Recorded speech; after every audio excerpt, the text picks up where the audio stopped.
Yeah. What's good, yo? Welcome to another episode of Real Talk, where as always, if shit's real, we talk about it. Yo, I'm your host for tonight, Pat Scorpio, New England representative. And as always, I got my man with me. I'm gonna let him introduce himself.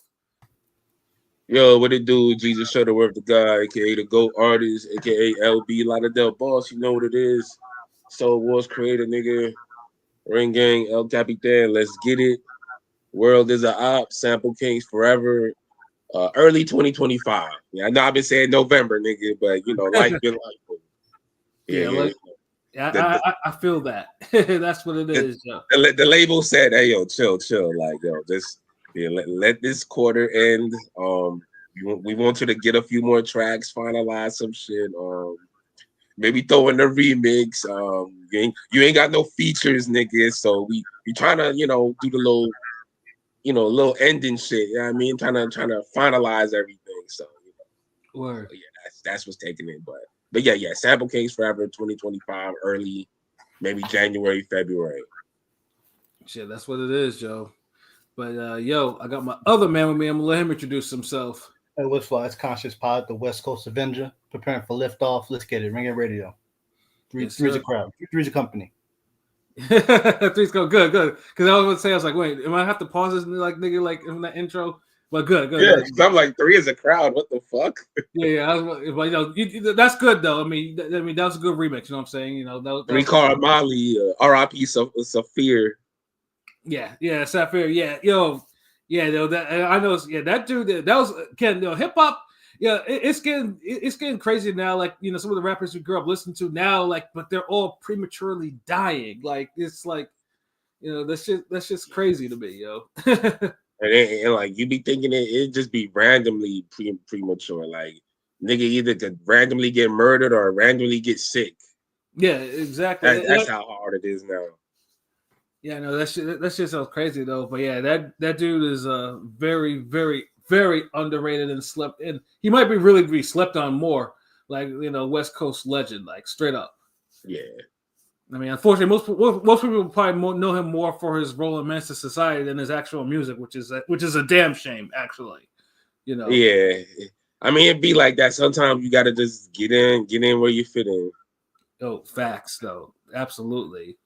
But Yeah. but yeah, man. Like I said, last weekend, obviously, not much boxing wise, not major boxing. So if if you felt like you needed to go have a life, hopefully you did that. You know what I'm saying? If you had some other shit going on or whatever, talk to a woman or a man, whatever your preference is or whatever the fuck. That's what you did. Like there wasn't really shit going on. Or catch the movie or catch Gladiator 2, of which hopefully I get to, I'll get to watch sometime this week. Yeah, because I'm hearing so many mixed reviews for that. I heard it's pretty. I heard Denzel does well, but yeah, I mean, the first one's such a classic, and it's like, I can figure what I can see. Yeah, like some people fucking with it, some people are not. Some people was like, yeah, no, this is, and then and Fighters News, I'm not hearing the reviews like, how violent is this shit? Like that's the real. Yeah, like I'm not hearing the right things about this movie. I'm expecting, like I heard more shit about what was that show I was telling you? A Place to Die or some shit. Yeah. Yeah, that you know what I mean. So that's the most recent depiction of like the Roman, the gladiators and the politics and all that shit. So if it doesn't compare anyway to that, then it's gonna be a disappointment. Because Right. that show was damn good. Like I forget about that show when talking about great shows, but that literally is that show and Penguin were literally the best shows of the season. Like 2 10 for 10 shows. Like Easy. like Yeah. but yeah, we'll get into that later and shit. But yeah. A So lot I of mean, boxing and shit, and. yeah. So we got a preview, and then we got two poll topics. Both because both were born of what was popping on Twitter today, because there was very couple of specific things that were kind of having people like having boxing Twitter twittering, and we'll get more to that and a little later on, and then to end the podcast, we'll talk about the new Unexpected album from Kendrick Lamar. Shout out to Miss 702, because apparently she wanted to hear us talk about it, and then of course talk about you know, the little thing where Kendrick is getting sued by some salty light skinned rapper from Canada, you know, who doesn't like the shit that's Sorry, going. you made a mistake. He's not a rapper. He's a pop artist. You know what, let's Pilot? yeah. You're fucking right, Pilot. You're absolutely fucking right. Fucking right. Fucking A. Like, yeah. But Pilot, nailed it on that one. Pause. He's not a rapper. Pop fucking artist. He's not had to get this nigga a promotion or something. Like, he holding it down. Because he's not a that rapper. nigga ain't never been no goddamn fucking rapper. Yeah, facts. Maybe a mime. No, mime's actually a silent, and he don't shut the fuck up. Yeah. I don't know what he is. Maybe an imitator or something. I already told you that nigga been cosplaying the fucking rapping in Americans and shit all these years. Like, because I always felt he would transition back to acting, kind of like on the Will Smith tip, pause. But the thing is, he's been acting the whole time. Yeah, I told y'all niggas, like, he literally, that's why he never went back. At least with Will Smith, you could tell he actually loves rapping, like in the hip hop, and especially that new clip I seen him rapping, and he was trying to sound like an updated young nigga, like, and I was like, damn, I know he ain't write this, but Will was kind of semi spitting on that. Like, I mean, he's the first rapper to win a Grammy. You know, he's part of the culture. You know, Will's, you know, Philly. Come on, yeah, but yeah. no. Oh no, it's Mustard. Hey, salute me 702. But what it do? Damn, you here early. I feel bad now because maybe want to talk about the Kendrick album now. Because all the boxing, you'd be like, nigga, what the fuck? Like, I mean, you know what? You know, let's do it because, like I said, she's here. Because I mean, I think she made her. We were gonna talk to boxers, but you know what? We'll talk about the Kendrick album. Let's get into it right away. Yeah. Salute me 702. Good looking out. Yeah. Boxing's kind of dead till next week anyway, for the rest of the year, really. Yeah, boxing could wait a little bit. Yeah. He said, "No, I'm tucked in. Get the boxing." We don't want you to fall asleep. No. We'll let you hear what you want to hear, and then afterwards, if you want to stay for the boxing talk, you can more. You know, we appreciate it. You know, but we'll get right into the music. You know, right there. So yeah, so Kendrick, and this was unexpected to all of us because I mean, no one like knew that he was gonna release any shit. I think was it you that told the chat that there was always like a little bit of like signs and you know, like, oh, he's gonna drop eventually, but it didn't come to a surprise. But yeah, I think I sent it in the chat. Yeah, I sent it in the chat. I mean, it was the right timing. Like, it was the best thing to do because I hate when people have everyone's attention and they're having their moment and they're not extending or they're not solidifying it. They're not trying to like, okay, like, yo, you could really turn it up. And he seized the moment with this project. So yeah.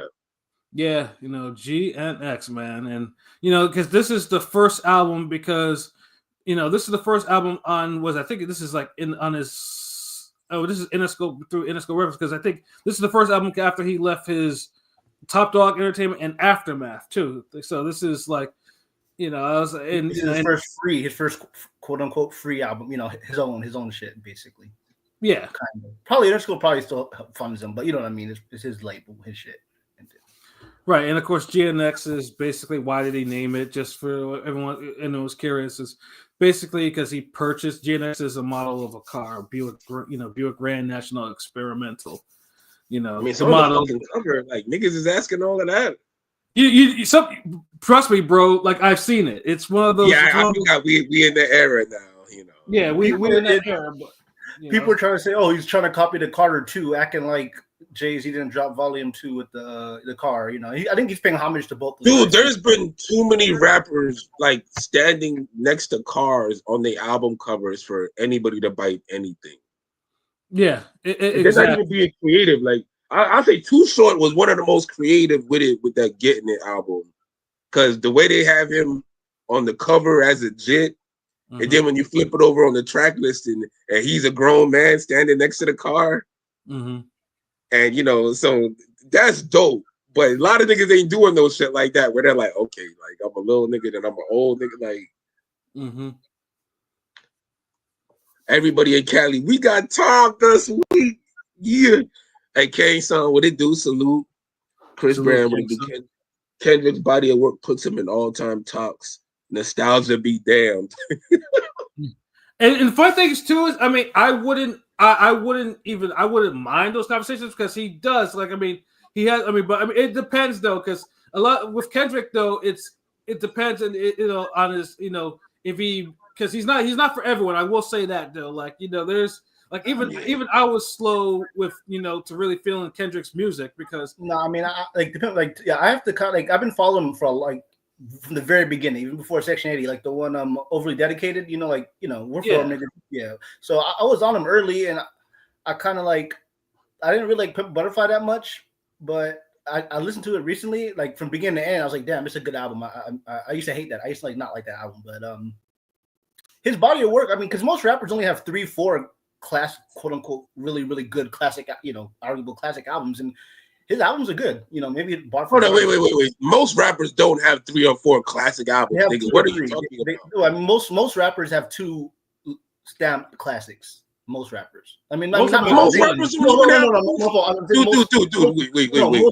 Most GOAT rap. Most of the top tier GOATs. We're talking about like the Jay-Z, Nas. Oh, okay. Yeah. You have to clarify, nigga. Yeah, I mean, most of the top 5 niggas have 2, like at least 2 classics. At least 2 certified classics too.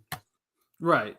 And with Kendrick though, like I said, because I remember I didn't like Section 80 or Good Kid, Mad City because I thought that shit was kind of blah to me. Like this shit wasn't hitting to me like production wise, anything like that. And then of course how he was spitting at that time, the shit wasn't like it wasn't hitting to me. Like I was just like, ugh, no, I wasn't feeling it. I mean, let's say it took to Pimp a Butterfly, which most people don't like. It was like, okay, I got it. That's what it is. Like. And then and further, I have not gone back to Section 80 or Good Kid just to really listen. I may actually do it on Wednesday when I drive home to see my folks, just to give it a little. I might just run it back. But I mean, ever since then, I fuck with his albums. Section 80 to me is probably my favorite, just sentimentally. Damn is good too. Damn is really good. Damn is a really good album. Yeah, Damn was good, and Mr. Morale is big stuff. Because I know LB, you didn't really fuck with that much.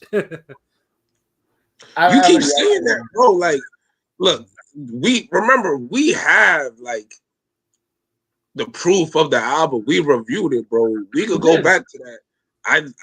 I said the album was good, but it's not good to the point where I'm gonna keep listening to it over. Like that.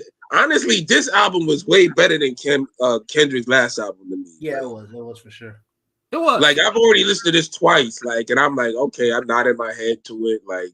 It's not perfect, but the last album he had, it was good, but it's one of those. It's like eating a rich meal. It's so rich and good, you can only eat it once a year. Yeah, I'm not gonna lie. At first, I thought it was really, really. I was more high on it, but I didn't go back to it once. I ain't gonna lie. That one. Yeah. So and the thing is, because if you keep going back to it, you're gonna realize, oh, this shit's mad. But if you listen to it that one time, you're like, okay, this nigga was creative. He was this. He did that. All right, it's cool, but nothing compels you to listen to it again. So you're like, all right. And that's how I felt about the last album. Like, I think I still scored it like an 8 or something, or a 7 or 8 or something.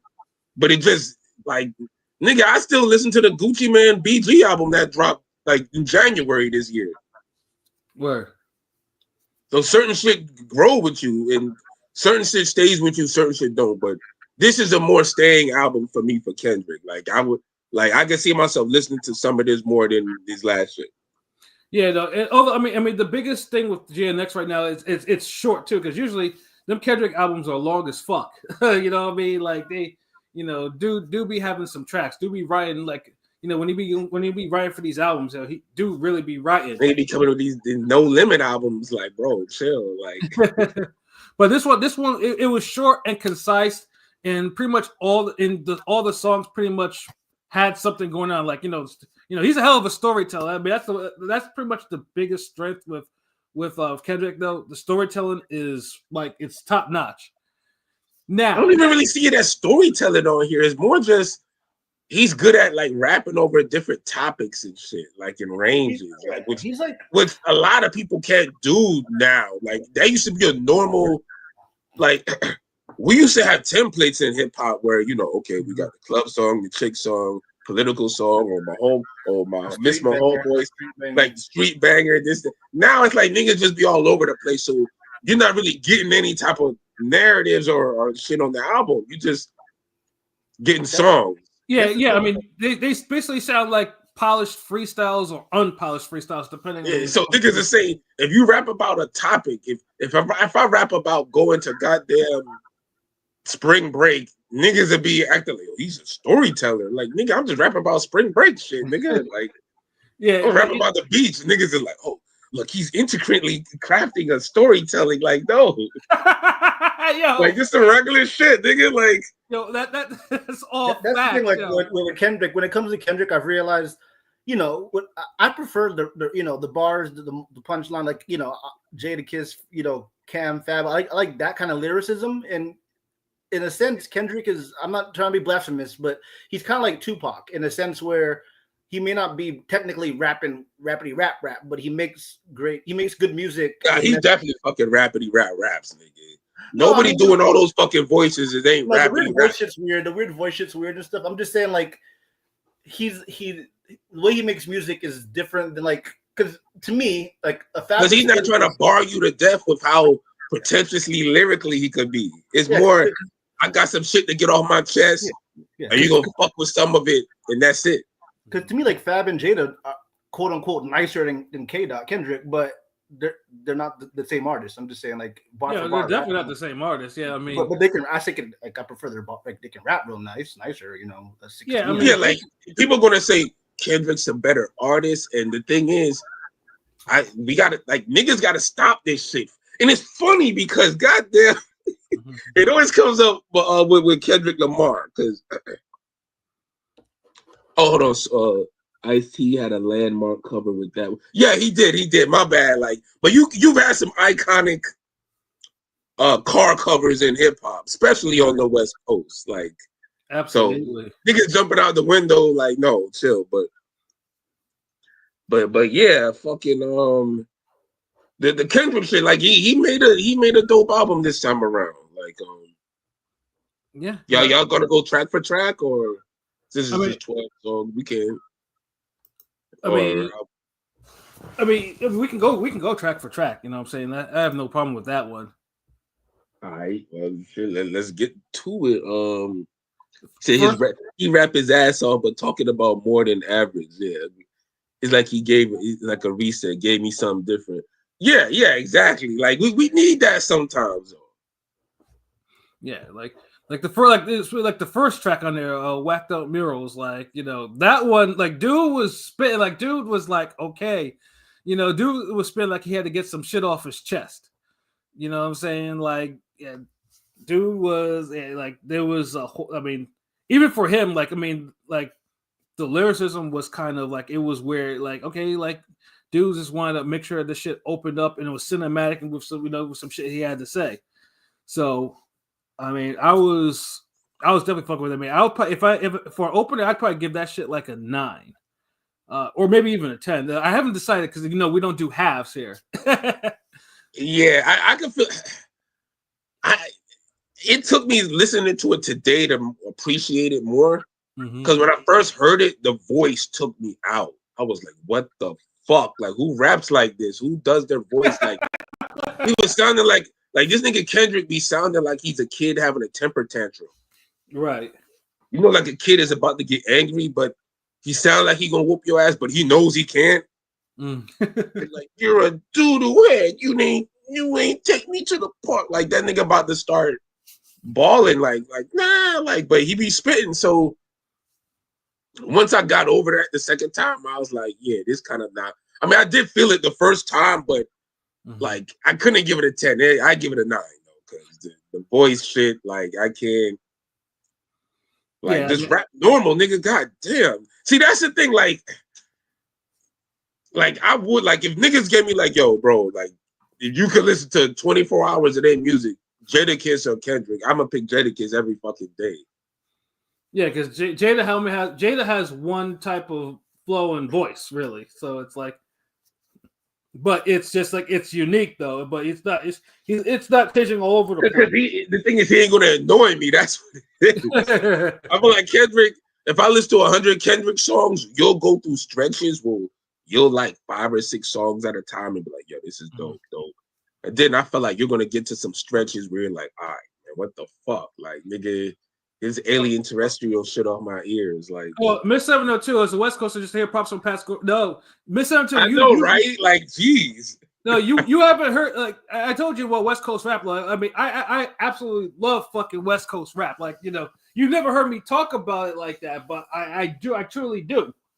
Like, I mean, like I said, I picked some of the most obscure West Coast shit and talk about it. Like, you know, because I've always said West Coast rap is probably the most diverse out of it, because you can get the backpack shit, you can get the hyphy shit, you can get the pimp shit, you can get a whole different variety type of rap. You know, rap. But Miss 702 know what's up. Like, she know y'all niggas don't really fuck with that West Coast music like your boy. Like, you know what I mean? Like, I be actually like, hold on, this album's better than this Biggie bullshit y'all niggas be hyping up over here on the East Coast.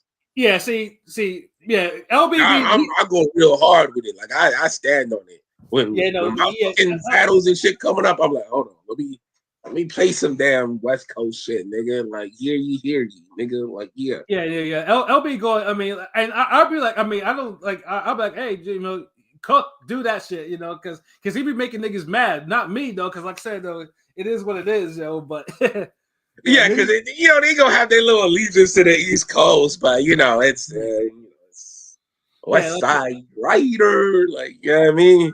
Yeah, but yeah, Pilot, what you thought of the first song, bro? You know, this nigga said he disappeared. Yeah. This nigga disappeared at the wrong time. Now Lathan ass nigga, disappearing axe ass nigga. Well, I guess we'll come back to him on that one. Yeah, the next joint was let's see, it was Luther. Oh no, excuse me, not Luther. Squabble Up.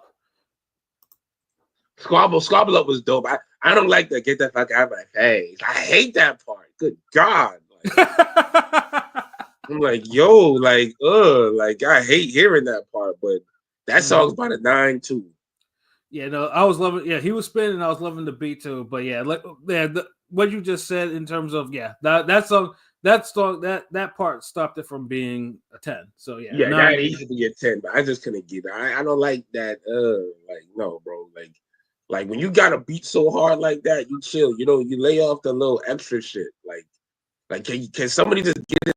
Like, can this nigga just rap hard on a song straight out? That's why I fucked with Damn so much, because the nigga was just spitting crazy on them beats. Right. It wasn't on some like, hold on, I'm an extraterrestrial. No. Well, that, and he probably had somebody, you know, he probably had someone like a Dr. Dre or whatever checking him, like, no, you don't do that. Don't spit like that. Like, he was probably being coached how to probably spit like that. Real. I couldn't be no executive producer, because I literally be checking up on niggas in the studio like every other day. Like, I don't know. Like, what is you could tell the rappers. You could tell the rappers that Kendrick was influenced by, because he does the weird, like, the Andre 3000, Lil Wayne, Eminem, like, you know, like he does that alien type shit, you know. That's just trash when they do it. Like, God damn. Yeah. But you can tell that I'm from the era that our legends ain't do that bullshit. We ain't have to be like, hold on, let me change my, like, if you did it, it was on some once in a while. It was a special reason. You just didn't just, all right, hold on, we're about to freestyle for Funk Flex. All right, let me go into my alien bag and I get to go. That's why I prefer Section 80, because he's like, that's his best to me rapping, like, you know, this rapping wise. I think that's like his best work rapping wise. But so hold on, what you thought about the first song, bro? The intro was good. The intro set the tone pretty good. 1 through 10. 9. Yeah, we all gave it a 9. Yeah. Damn. It's funny. I didn't even hear y'all. I just came back. So we all gave it a 9. That is true. What about number 2, bro? Squabble Up. Which was number 2? Squabble Up. Oh, the one that had the that was like everybody was going crazy for the snippet in the beginning of the Not Like Us, right? Yeah, the video. Yeah. I saw the video today for that too. No, but I'm saying, you know, like Not Like Us in the beginning, and like everybody was like, "Oh, what's that song? The Broccoli." That I get that broccoli. Yeah, that song was good too. It's gonna be a banger. I'll give it an 8. Which I'll get. We gave it a 9. It would have been a 10, but the nigga ain't fans. And then the mannerisms and bullshit out on the song kind of took me out of it, like from being a 10. Right. Like I like my West Coast music strong and masculine sounding, nigga. Like, fact. And even a little funky or a little hard or both. You know what I'm saying? Yeah, like you can switch it up, but just don't be like I mean, I gotta still mean mug in the whip if I'm playing this. Yo, facts. Like, you know, they be breezy down here, the windows be down. Nigga, I can't be looking like no bitch, nigga. Like facts. Oh shit, yo. All right, so number 3 was Luther. Luther was one of my favorite songs on this shit. I fucked with Luther actually. This was a 10. I might give it a 10. I might give it a 10. I don't know. That was a 10. That's 10. Yo, I'll say though, him and SZA got good chemistry on their songs because she's on another one we'll talk about in a little bit though. But and then sampling "If This World Were Mine," like that shit was Yeah, that was great. Yeah, so you got one nigga who rap like an alien and a bitch who be dressing up like one. Yeah, you know what? They are a perfect match, bro. Yeah, of course. She transformed herself into one with all the fucking surgery. I see the tweet there was like, God was really in his bag with her. I'm like, nigga, if you don't stop. I know, right? They be chilling with that tweet all the time. I mean, she was fine. She should have. I mean, at first she wasn't looking at. If you look at the old pictures, yeah, but she should have stopped. He was never ugly. She never needed none of that shit. Yeah. You're talking about a girl young woman, a lady who was naturally a 7, and if she get dolled up, she'll be an 8. Mm-hmm. Basically, a person who's like that going and doing all this shit, and it's like I don't know if she didn't really move no knots. She just got thicker. Do you remember that picture of it's kind of a viral picture of her and Chance, and she kind of looked kind of ugly in that picture. I don't know if y'all saw that one, but it's like an older. Nah, I don't even know. You had to show me. So people bring it up. What you call it all the time, where she looks kind of weird, but the surgery didn't enhance her ankle. The surgery didn't make her look good. But a lot of these females just get addicted to it and can't stop, and they end up going way OD. So I don't know. Yeah, but at least though the surgery that she got, at least it looks normal. It's not like she doesn't look like. It look yeah. I mean, just looking like a thick Amazonian Serena Williams that don't play tennis. Yes, sir. But yeah, I ain't mad at it.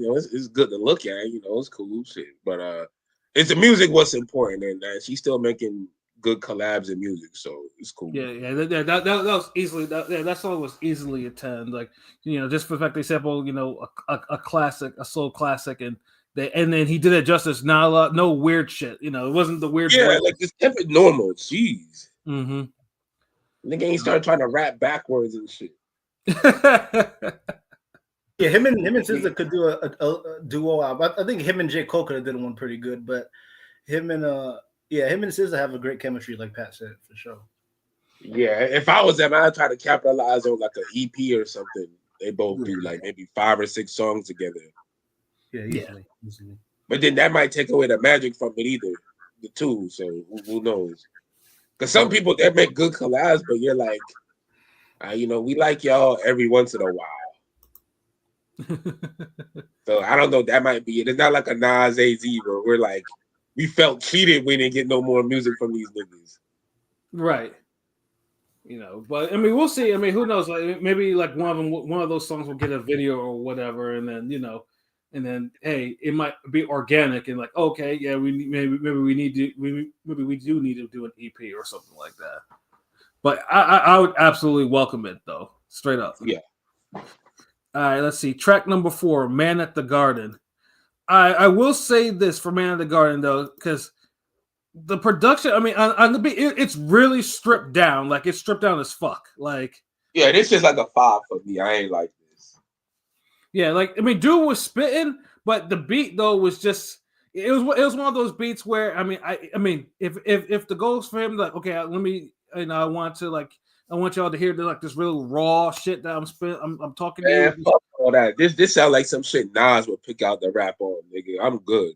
Nah, nigga, don't diss Nas like that, yo. Nas, don't. We're talking about Nas before Hit Boy. Like, Like Well, niggas know Nas used to pick some trash beats sometimes. Like, speaking of the scissor, it sounds like a Black Panther throwaway. I'm gonna give it a 6 or 7. It sounds like a Black Panther, like like the Black Panther soundtrack. It sounds like that kind of vibe. And it doesn't match with the album well, I think.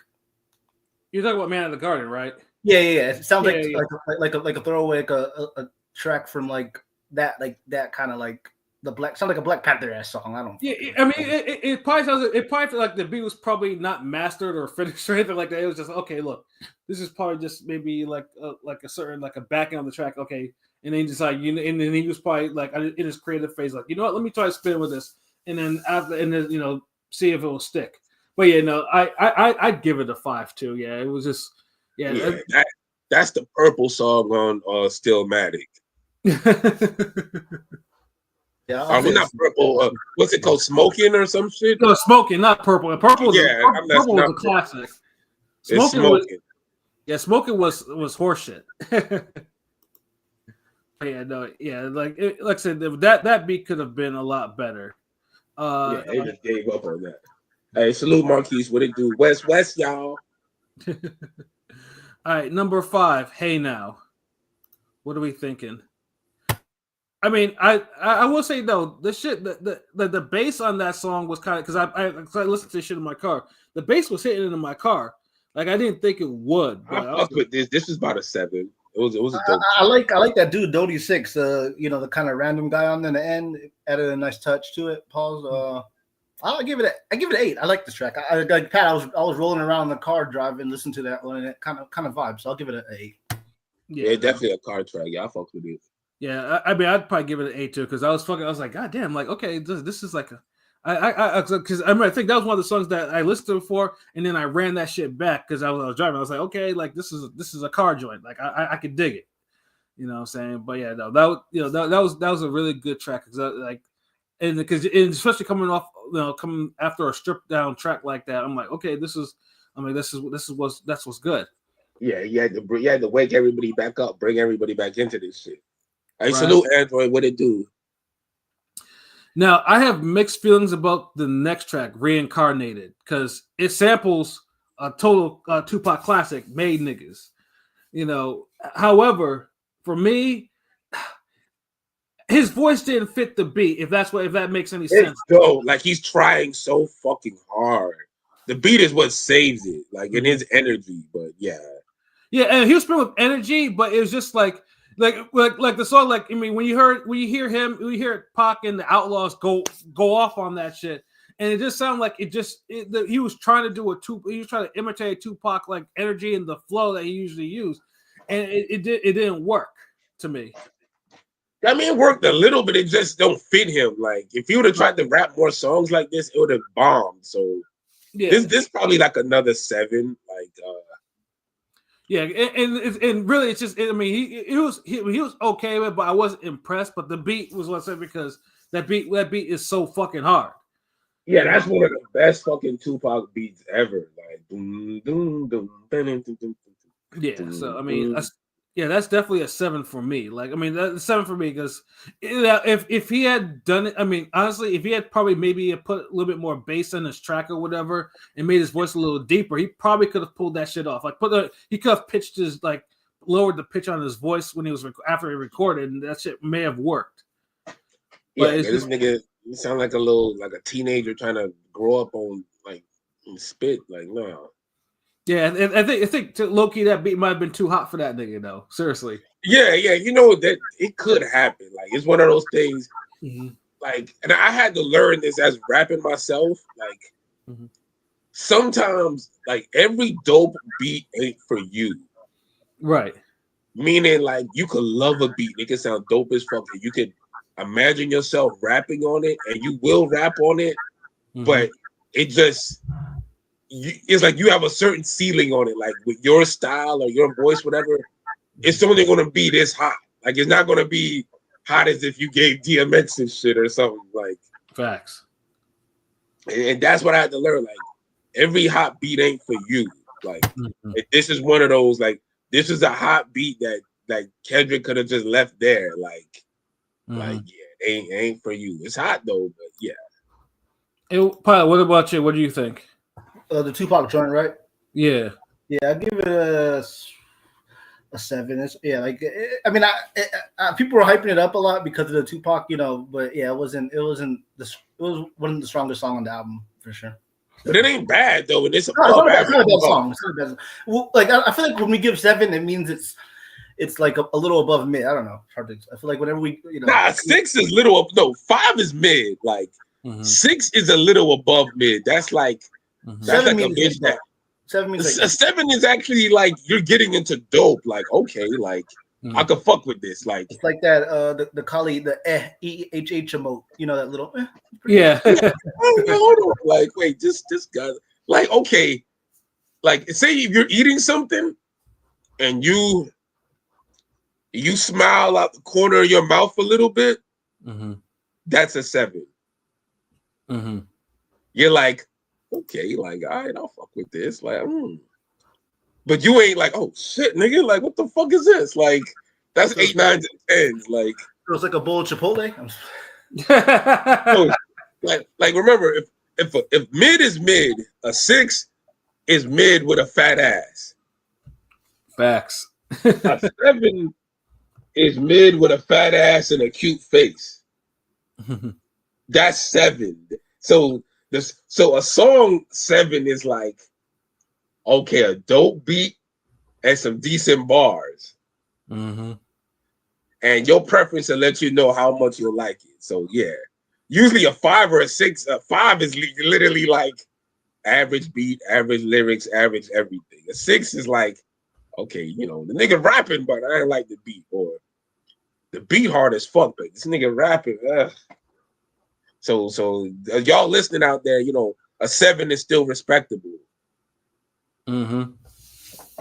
Yeah, no, yeah, it's definitely a respectable rating. Like you can't like, I mean, it's not saying it's bad. It's just like maybe a tweak in it. It might be something different, or maybe a different rapper spin over it. I mean, whatever. Then it would be better. But it is. But it's not a bad track. But it's not. It doesn't show basically Kendrick Lamar's strengths at all. Yeah, that's a good way of putting it. Yeah. So the next track number 7, TV Off. Okay, I fucked with this. This is about like a 10. That it was TV Off was like a 9-ish to me. I mean, it was cool. Like I maybe I might need to. It might be one of the things I might do because it's very experimental. That's for damn sure. Yeah. It might be one of those things. Like it's one of those tracks that I mean, I realize I can recognize the quality on it, but I'm not too sure on it. I'll give it an 8 because this is a song I felt like after this song I felt the LA because it has like a Bay vibe, like a Bay type beat, the vibe. Yeah. And I feel like obviously the next song Dodger Blue kind of plays into it, but I feel like this album with that song it kind of made the album give it a real LA Bay-ish vibe, throughout.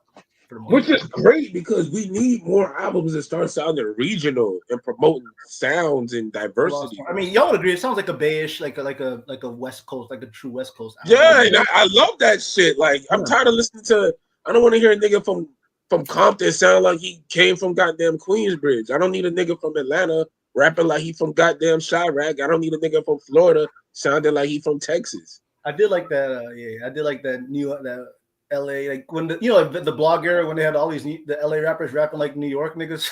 that was the era. That was the era where they were embracing you don't need to be regional, just be national. Fuck that, and all y'all niggas sound the same. So you got 20 different regional niggas sounding like one regional nigga. Yeah, fact. Like, what the fuck? If I want to hear niggas sound, if I want to hear niggas from a different place sound like he totally different, I listen to my goddamn self. Like, I mean, I'm gonna hear a Florida nigga that rap like he from fucking New York and he dressed and look like he from the Cali. What fucking Shuttleworth? Shit, yeah, there you go. Y'all want some crazy off the wall shit? No, nigga, give me a goddamn motherfucker from Compton throwing up some West Side and do your thing. So I fucked with this. This was that damn bass sound, West Coast sound. Like you about to start snapping on this shit. So yeah. I like there was a 10, the energy, all mustard, like all that shit. I'll give it an 8. I'm moving between 8 and 9, so I'll give it an 8. Yeah, I mean, it's still not for me, but like I said, it might be. It's definitely one of those songs where I can see myself because I run it back and I'm like, okay, I'll probably grow to love it. But it's just on the first listen, I was just like, I wasn't sure, but I know it was quality. That's Just make sure you eat like a hamburger or something with it, like with a topping on it, because you might certain condiment might get you more into the song, bro. Right. Now, Jim Jones trying to ride that Boys in the Hood beat. Exactly. Nigga was struggling all over that motherfucker. Yeah. Funny things too is when Jim Jones said that Mace was the one that tried to that told him how to rap. I'm like, are you sure it was Mace? I mean, I could see it in a way where it's like, just because you're so talented at something, doesn't mean the people you teach are going to be as talented as you. Mm-hmm. And let's be honest, like everything about, and this is no disrespect to Jim Jones. Like, I'm a Dipset fan. Mm-hmm. Jim Jones is just average. At best. At best, yeah. I didn't want to sound all Kevin Samuels on the nigga, but I mean, he got better over time. There's like 2 or 3 verses back in those days, like the come home with me verse. You know what I'm saying? The come home with me verse. Yeah, of course. Yeah. And then I think Beautiful Noise or something. Which one? I think the Beautiful Noise or Beautiful Noise. Yeah, the one if it wasn't from Grandma. Yeah, that one. Yeah, and then that was my ringtone for years. Yeah, but see, this is the thing. Like, if you rap and it's your job to rap, you're gonna knock it out the park every now and then. But remember, he's supposed to sound good on a few songs or sound great. Remember, he was like a split star. He was like a split star at first, you know what I'm saying? And exactly. He was like a dusty fucking split star, because split star don't he didn't have a verse. The thing is, and the crazy part is, Split Star was average too, and he didn't sound bad either. Yeah, there was sometimes a Split Star was sounding like, oh, like get this nigga on more verses, like. Yeah, that was like basically it's basically hype man because sometimes you gotta let the hype man rap. You know what I'm saying? Like, and he got a couple dollars in his pocket too. So Pat Scorpio, we ain't forget. It always sounds best to sound like your own region. That's why Nas is the GOAT. Yeah, like Nas sounds like pure, authentic Queensbridge, New York. Like, yeah.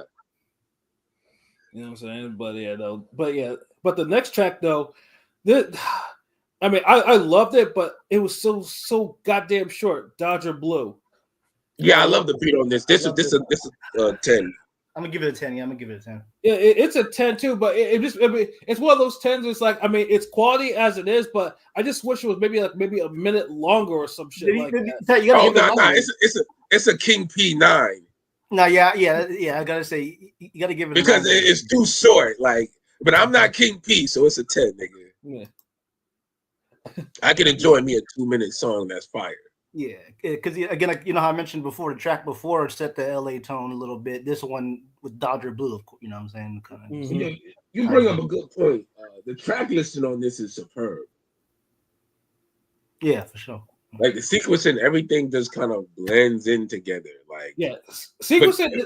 Because sequencing is a lost fucking art. Like it is.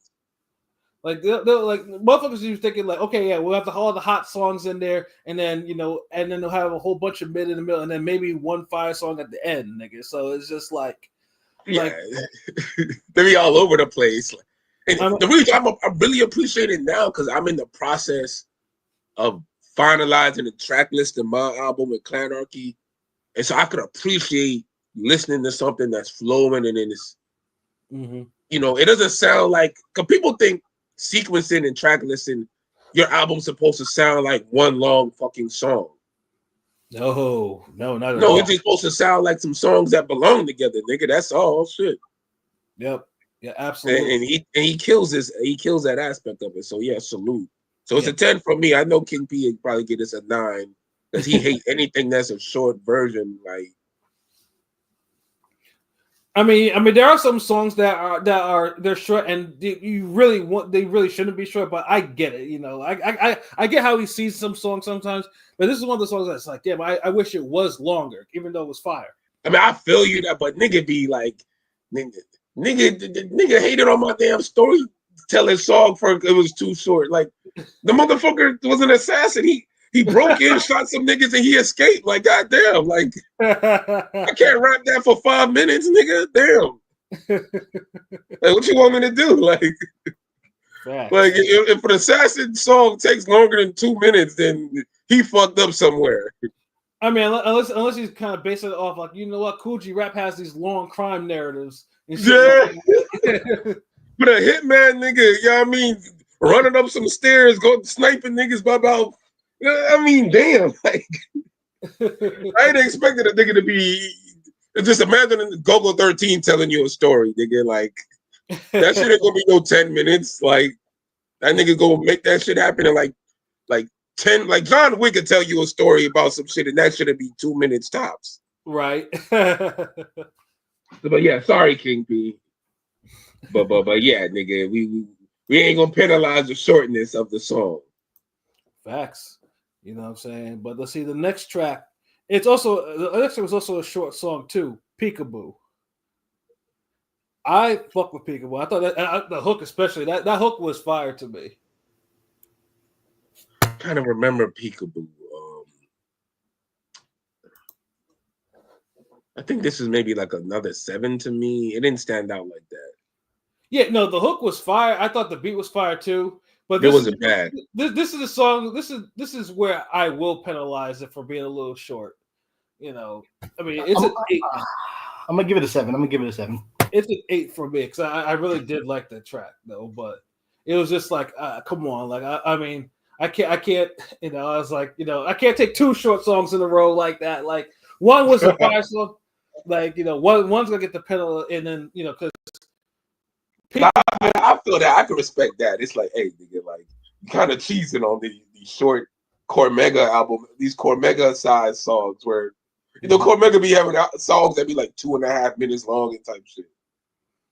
Yeah, no, but then of course, you know, the nigga be punching in his verses, so you can see. So it's like, yeah, you know, you couldn't rap this. Yeah, you don't want a nigga punching in for a 3 or 4 minute song, nigga. Like, not for a 2-minute song. That's even worse.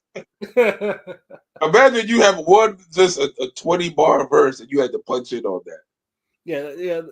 I'm pretty sure that would drive the producer, that would drive the engineer fucking crazy.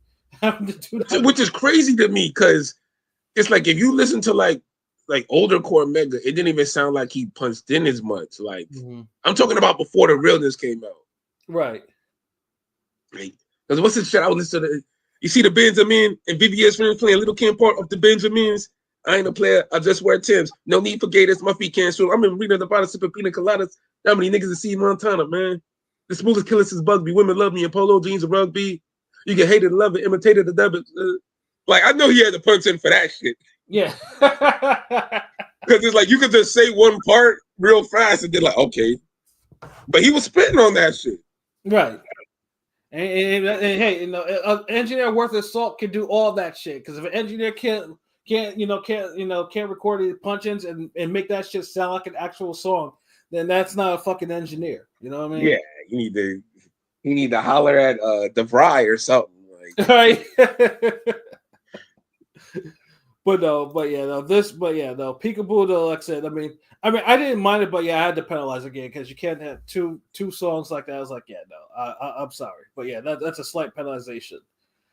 However, no, he got back on track with a motherfucker with Heart Part 6. You know, this was my favorite fucking track. Because me and my brother, we talked about it like briefly because he had that song as for one of his IG stories on there, and I told him like, yo, this is one of my favorite tracks.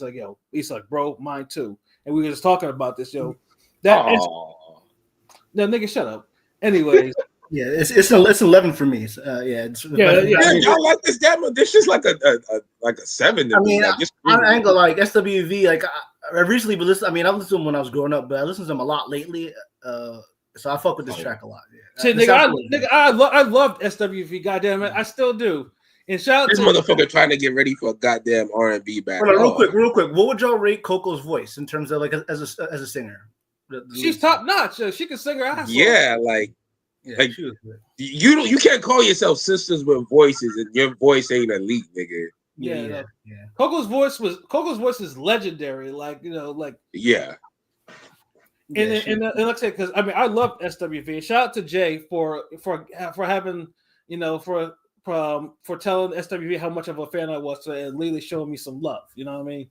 So I think I love SWV. So the Use Your Heart sample on there, and they freaked it too. So it wasn't like a straight jack. Like they freaked it a little bit. You know. I said one thing about SWV, like that a lot of niggas appreciate that we don't get now. You didn't have like women used to sing to men back in the day. Facts. Ain't no women don't sing to niggas no more. They sing to other women, they sing to other women, or they singing about your ass. Or if they sing to men, they're not singing to like. Nah, it's like nigga, you ain't shit. Like it ain't no like I mean like like so you got that from the SWVs, the En Vogues, the you don't get that now. These bitches ain't singing to niggas like. Hell no. That's why I barely know. It's like what's your music like, yo? Like, is it on some man hating shit? Are you a feminist? That's why I listen to a lot of the old school ballads and shit. Cause motherfuckers, people used to sing to each other. Like even people complain about there's too many sexual. There's not enough sexual interludes. It's just too vulgar in the music. But it's like at least niggas still singing to women. Shit. Yeah, R&B. I feel like R&B died back like in 06 or so. I don't know, like somewhere like after like I don't know the Mario J Holiday Lloyd era. After that, R&B just seemed like it died. I don't know. I mean, I know there's still good, talented, artists, but it's just like R&B.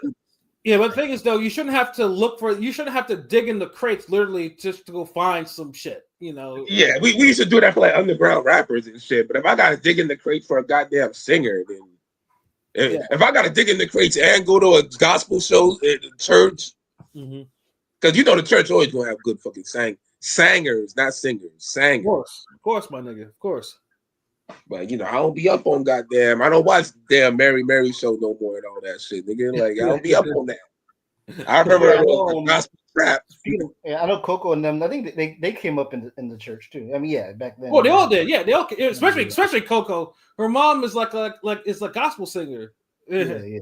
Remember back in the day, like the church was like with baseball. It was like the AAA. Like farm system. It's funny. I was watching a documentary on Drew Hill the other day, and I was like, these dudes like had to like because they came up in the church and they were like scared to fucking do the music, the provocative music and shit. Yeah, the secular music. Yeah, love gospel. If you grew up in the church, singing. If you did secular music, that was not that was like a no. You know what I mean? So because niggas will beat your ass. You better love you some Jesus and then stop trying to get these women, nigga. I think even like for Drew Hill, like then one of them niggas had like a conflict and it was like, I can't sing this no more. Like I forgot which one it was though, but that was I that definitely came into play. And that's the whole reason why Cisco eventually went solo, because it was like, because they were having like, because someone was having a conflict. Fuck this, I need this money, nigga. What's that? He said, fuck this, I need this money, nigga. Y'all can do this. Exactly. Y'all could have these epiphanies about how to sing, but fuck that. We unleashing the dragon on these hoes, nigga. But like Heart Part 6 though, this was a really good entry. I mean, I was fucked like I said, everything, because like I said, I mean, the SWV is, they picked a classic SWV sample, song sample from, and then the storytelling was great. Just pretty much telling like the failure of of his group and everything like that. Like it was a good story. Like I fuck with it. This was definitely maybe my favorite record on the album. There's like 3 or 4 I feel like for me, but yeah, this one's definitely, this one's that one was definitely up there. Like I mean, honestly, I agree with your score. Like it was an 11 to me, because it was just like, damn, I don't think we did 11s before. Shit. I know, but it just hit, bro. Basically, this was like it basically encompassed everything that I like about good songwriting. So it just hit to me. No, I Like fucked with it. It was sweet. Yeah, I mean, you could vibe to it and everything. Like, I mean, there was no weird shit, no weird voices. Like, he didn't fucking ruin it with. So that's like, yeah, he did that. Now the next track though, I was not feeling it. GNX, the posse cut. Yeah, this was like the worst song to me. Like, Yeah, this shit was mid. This shit was like a 4. Like honestly, this shit was mid as fuck. Yeah, I probably give this a 4. Yeah, I mean, I get it. I mean, because Kendrick only did, I think he only did like the hook on that shit, and then he tried to let the other niggas shine. They weren't that nice. Like none of them. Yeah, like I mean, now I'm gonna be on some King P shit when he be hating on the Outlaws. Like, yo, get these niggas off the song, bro. Yeah, I mean that was a straight Braveheart party ass track. You know what I mean? Like that's exactly. Yo, that's a great way to put it. That was a Braveheart party ass track. Yeah, like that. You didn't even have no niggas spit no Uchi Wally horse bars either. Like I'm saying, like nobody took it upon themselves. Like, yo, fuck it, let me snap. You remember that one song off that goddamn first Rough Rider compilation? The one Cypher song, I think Benny Siegel on it, Drag On. Yeah. Yeah, like it's like I needed that type of energy. Yeah, where everybody was just hungry. I swear niggas got in that booth and was just spitting there like nigga was like the type of nigga to have a PlayStation for a CD player, CD player. Like niggas are just going off. Like yeah, there was no hunger. There was no hunger on that fucking track. Yeah, niggas was just like fucking. Except on the fucking hook. Like yeah. The nigga who rounded everybody up is the nigga who sounded the hungriest. Right. Yeah. Like, come on, they get the fuck out of here. Like, yeah, that shit. It might be the weakest record on the album, probably. Yeah, I'll give it a 4. It is. Yeah, I don't want. Hey, so the nigga kept saying that stupid shit. Yeah, I was like, yeah, like I don't want to ever listen to any of them niggas. Like, if they have other shit, I don't want to listen to that shit, nigga. Like the other record with the Dottie guy and the one with the what the hell was it? Hold on, the Hey Now, and the TV Off. Those two, I wouldn't mind hearing from again. You know, like those were cool. They didn't ruin the song or anything. I fucked with it. Like, try again. It was a week. That's the one thing the rappers got to try to bring back, the posse cuts. That's what we're missing. Bring back some fucking finally. Yeah, real shit, nigga. You right. Bring back goddamn dope posse tracks. Yeah, and niggas are hungry. Like someone should have told them niggas like, look, I don't like the way y'all niggas are sounding over this beat. Like, I'm gonna need y'all to go, to go hit a bag or watch something violent, and then get your mind right, or get and then come back in this booth and spit with some like you mean it. Yeah, because I needed to hear. I'm the kid with the unlaced boots that'll lace you. Put a hole in your facial the size of a bagel. All my bullets hit, never grade you. Promise if you want shit, promise you I'm gonna front page you. Like, I needed to hear some hunger. Like, niggas was like, fuck it. Like, we already made it. We on a Kendrick album. We're long removed from the Bad from TV and Fantastic Fours. That's what yeah, nigga, this ain't even a No Limit damn posse cut, bro. Like, nigga, like, you got great posse cuts to compare this to, and it's like this is like worse. Mm-hmm. Oh, Miss 702. I take some Young Money ones over this one. Definitely. Facts. Honestly, agree. Like, this is a great album, not a classic. Yeah, like I like it better than his last album, but I know niggas. Some people call that a classic, and it's not like he's trying to get his boys on. But it was him and what's the guy that did Orange Cream?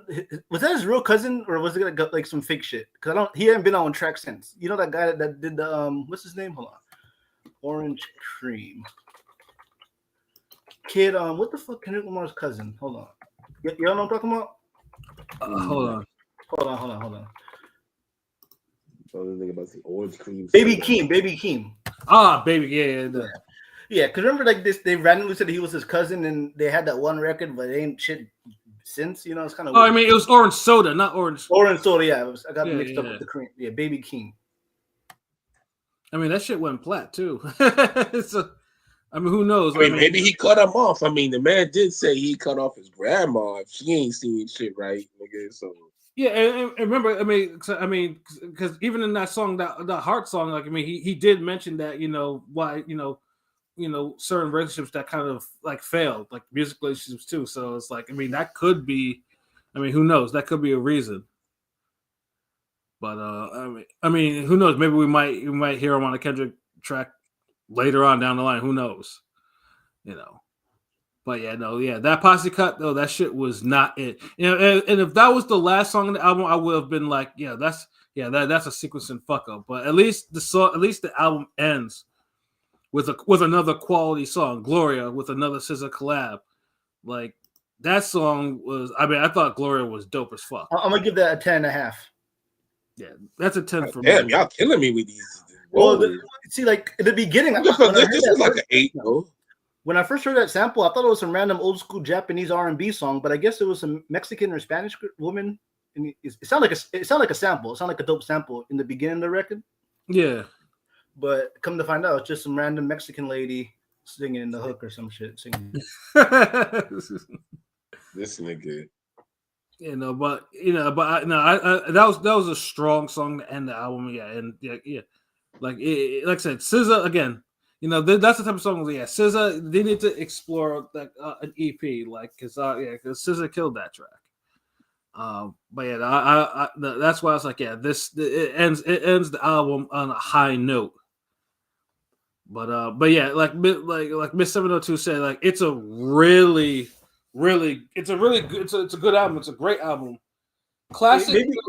That was classic. Yeah, maybe it's early, but I like it better overall than Damn. And I like Damn a lot. So I don't know if it's better than Damn. I can't Damn was say really good. No, Damn was really good though. Yeah, Damn was really good. I can't say that. Like, cause see, I feel like Damn was a classic. Dog. It's on par. Okay, maybe it's kind of. Or if somebody argued it, like I wouldn't. Yeah. And honestly, if somebody said this was a classic, I wouldn't hard argue. But the thing is, look, I'd rather use the word masterpiece than classic is for great albums that already been out, like to test the time a little.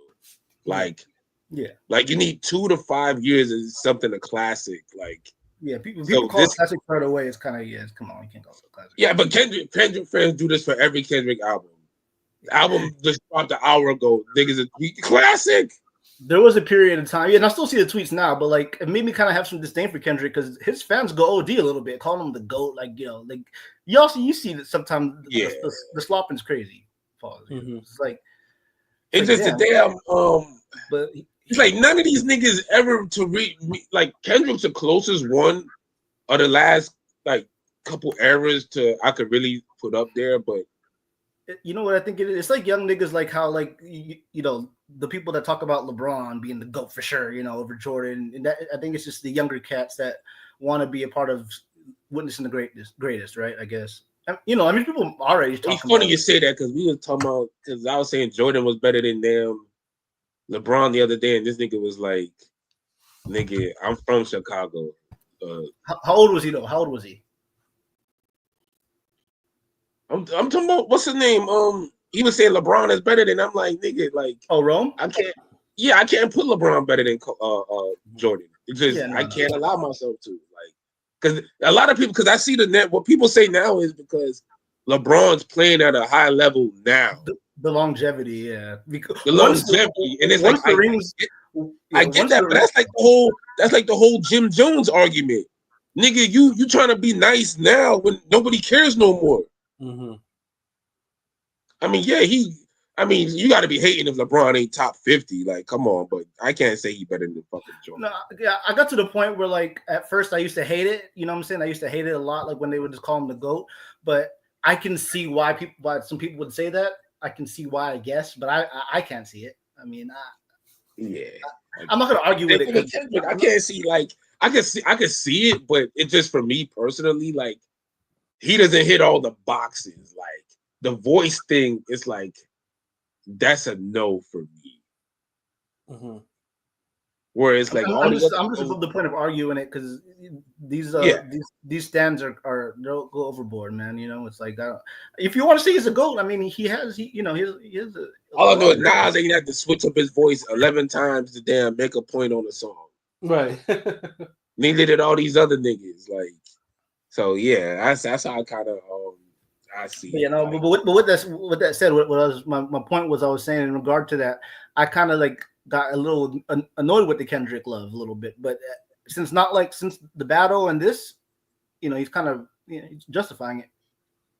And I get it too. I mean, Kendrick's. I mean, obviously he's riding now like the highest wave of his career. Like, I mean, dude is up there now. So I mean, I can see that, and people are witnessing this, especially the people who follow them from Section 80 and shit like that. It's just like this is like, you know, yeah, like, you know, he took out Drake, you know, and all this other shit. So it's like, okay, yeah, Drake, you know, Kendrick is like.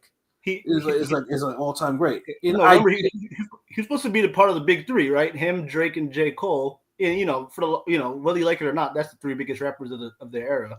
But the thing is, he made J. Cole pop shit and apologize, get out the battle, and Drake's doing Drake shit's crazy, bro. I mean, but he was right. Like, there never really was a big three. It really was just Kendrick because he's there was no beef. Yeah, I feel like because J. Cole and Kendrick, he was always the closest to being a great.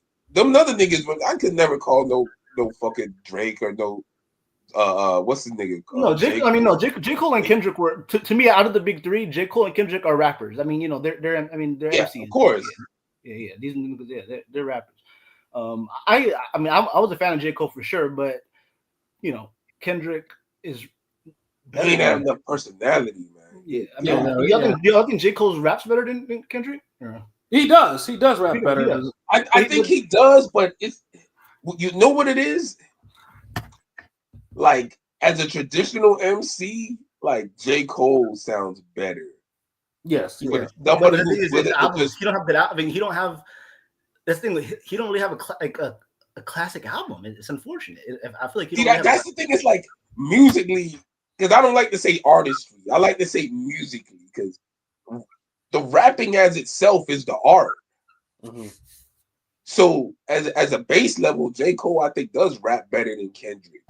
But when you start adding beats and albums and start going into making music, like the themes, you know, the themes and everything. Yeah. That's what I said musically. When you start going into musically, when you start making music, not just rapping, and I'm talking about rapping as on some all these niggas is substance too. J. Cole got the substance too, but J. Cole, you know, has substance, but it's not. It's different. Yeah, it's hard to explain. Because that's the thing is like J. Cole don't have that like, and I know I get at Kendrick with the voices, and he be passionate. Jay Snore, right? Jay Snore. That Eeyore ass nigga J. Cole, like he be rapping though. He be fucking like he'll sound good on some shit, but just. I can't listen to whole projects from that nigga like that. See, there's early mixtapes I could. There's early mixtapes and everything, like the warm up and all them shits, you know. Somebody tried to put me onto the warm up and I couldn't fuck with that. I was Friday Night Lights, you know, and Forest Hills. That shit out. But like, remember, like, but you know, when it comes to album, like, you know, the differentiation between the two, right? Because there was a time where it got blurred of mixtapes and albums and just projects now, right? Yeah. But I feel like Kendrick's third, like, to me, I would rate Section 80, Damn. Like, I don't think J. Cole has a better album than Kendrick's third worst. I mean, you know, I'm just trying to, like, you know, like, it's weird. It's kind of, the discography is much wide. Because J. Cole has a more commercial, mainstream approach to making albums than Kendrick does. That's also true. Yeah, especially early on. Kendrick is musically, like, he's an artist. Like, he's really... Yeah, remember early like on. I hate doing this whole because the rapping is the art, but like he just brings more musically to his albums than these other niggas. Were y'all on Project Kovo? Yeah. Okay. Do y'all remember when J. Cole was coming up and he kept struggling to make a hit? It was kind of a running gag on you know. Yeah, it was. And then he came out with. I never posted, but and then he came out with the workout. He came out with the workout. You know, the workout joint. And that one kind of made him blow up in a sense. Ironically, he had a song called "Blow Up" that kind of was. Remember that song "Blow Up"? It was kind of there. But he just kept throwing out records like "I'm on Fire" and some weird shit, and it never worked. With Kendrick, I was surprised he took that approach with "Good Kid, Mad City" because it's kind of like a story album. You know, it's kind of like a, you know, it's kind of like it was kind of risky to do that. but it vibes. Yeah, so but it well. shows that it shows your ability as an artist that you're willing to take a chance, especially on your debut. And remember, you got to remember, a lot of times when rappers come out, remember when we used to listen to music, we used to hear rap, and we heard a nigga CD. That was like his life story. That was like a interview with that person. Yeah. Now we not necessarily getting that. You can listen to 3 albums from a nigga and don't know that motherfucker. Damn right. You back in the day, you listen to a nigga 2 albums, 2 songs, 3 songs in, and you're like, all right, okay, like this nigga from the Lower East Side. Parents split up when he was little. This like you knowing a nigga now, but so it's like Kendrick. I felt like he played the long game. He wanted to get fans and to get people to know him and resonate with him musically, while everybody else was just trying to chase something that's already out there and put their spin on it. I mean, California, him being from California compared to North Carolina does probably play a role, but it doesn't. I mean, I'm just throwing it out there because California always has that one. You know, California. It plays a role a little bit because California already got a lane. North Carolina, what the fuck is in North Carolina? They film movies, right? P.D. Pablo. P.D. Pablo. Yeah, niggas taking off spinning their t-shirt and shit, bro. Like that ain't the same. Like he was calling Fayetteville Fayette. No, I'm not trying to trash on J. Cole because I listened to J. Cole a lot coming up. It was, you know, his mixtapes early on meant a lot to me, you know, growing up. But but it's like, yeah, it was with Kendrick being in LA. It's not saying it's a cheat code, but it helped. It definitely helped. It helped, but then too, it's like North Carolina, not too many niggas, so you could be literally J. Cole could literally now say he's the best artist from North Carolina. Facts. So he has that he could say Kendrick can't say he the best artist from the West Coast. That's like saying Crawford's the best boxer from Nebraska. Yeah, he could say that. Yeah. But I'm saying it's hard to say who's the best out of Texas. Yeah, like Philly or DC. Got some Cuban nigga talking about he the best boxer from Miami. It's like, well, chill, bro. Wait, hold on. Like, you got too many Oyes over here, bro. Like, I mean, Florida, like, Florida, Thurman, I mean, not Thurman, Roy Jones, of course, you know what I'm saying? Thurman, yeah. Hey, what up, Robs? Salute. What's good? Rain Gang and Kendrick, that motherfucker. Yes, sir. Los Angeles, Cali. Nah, what you saying nah to for, bro? What happened?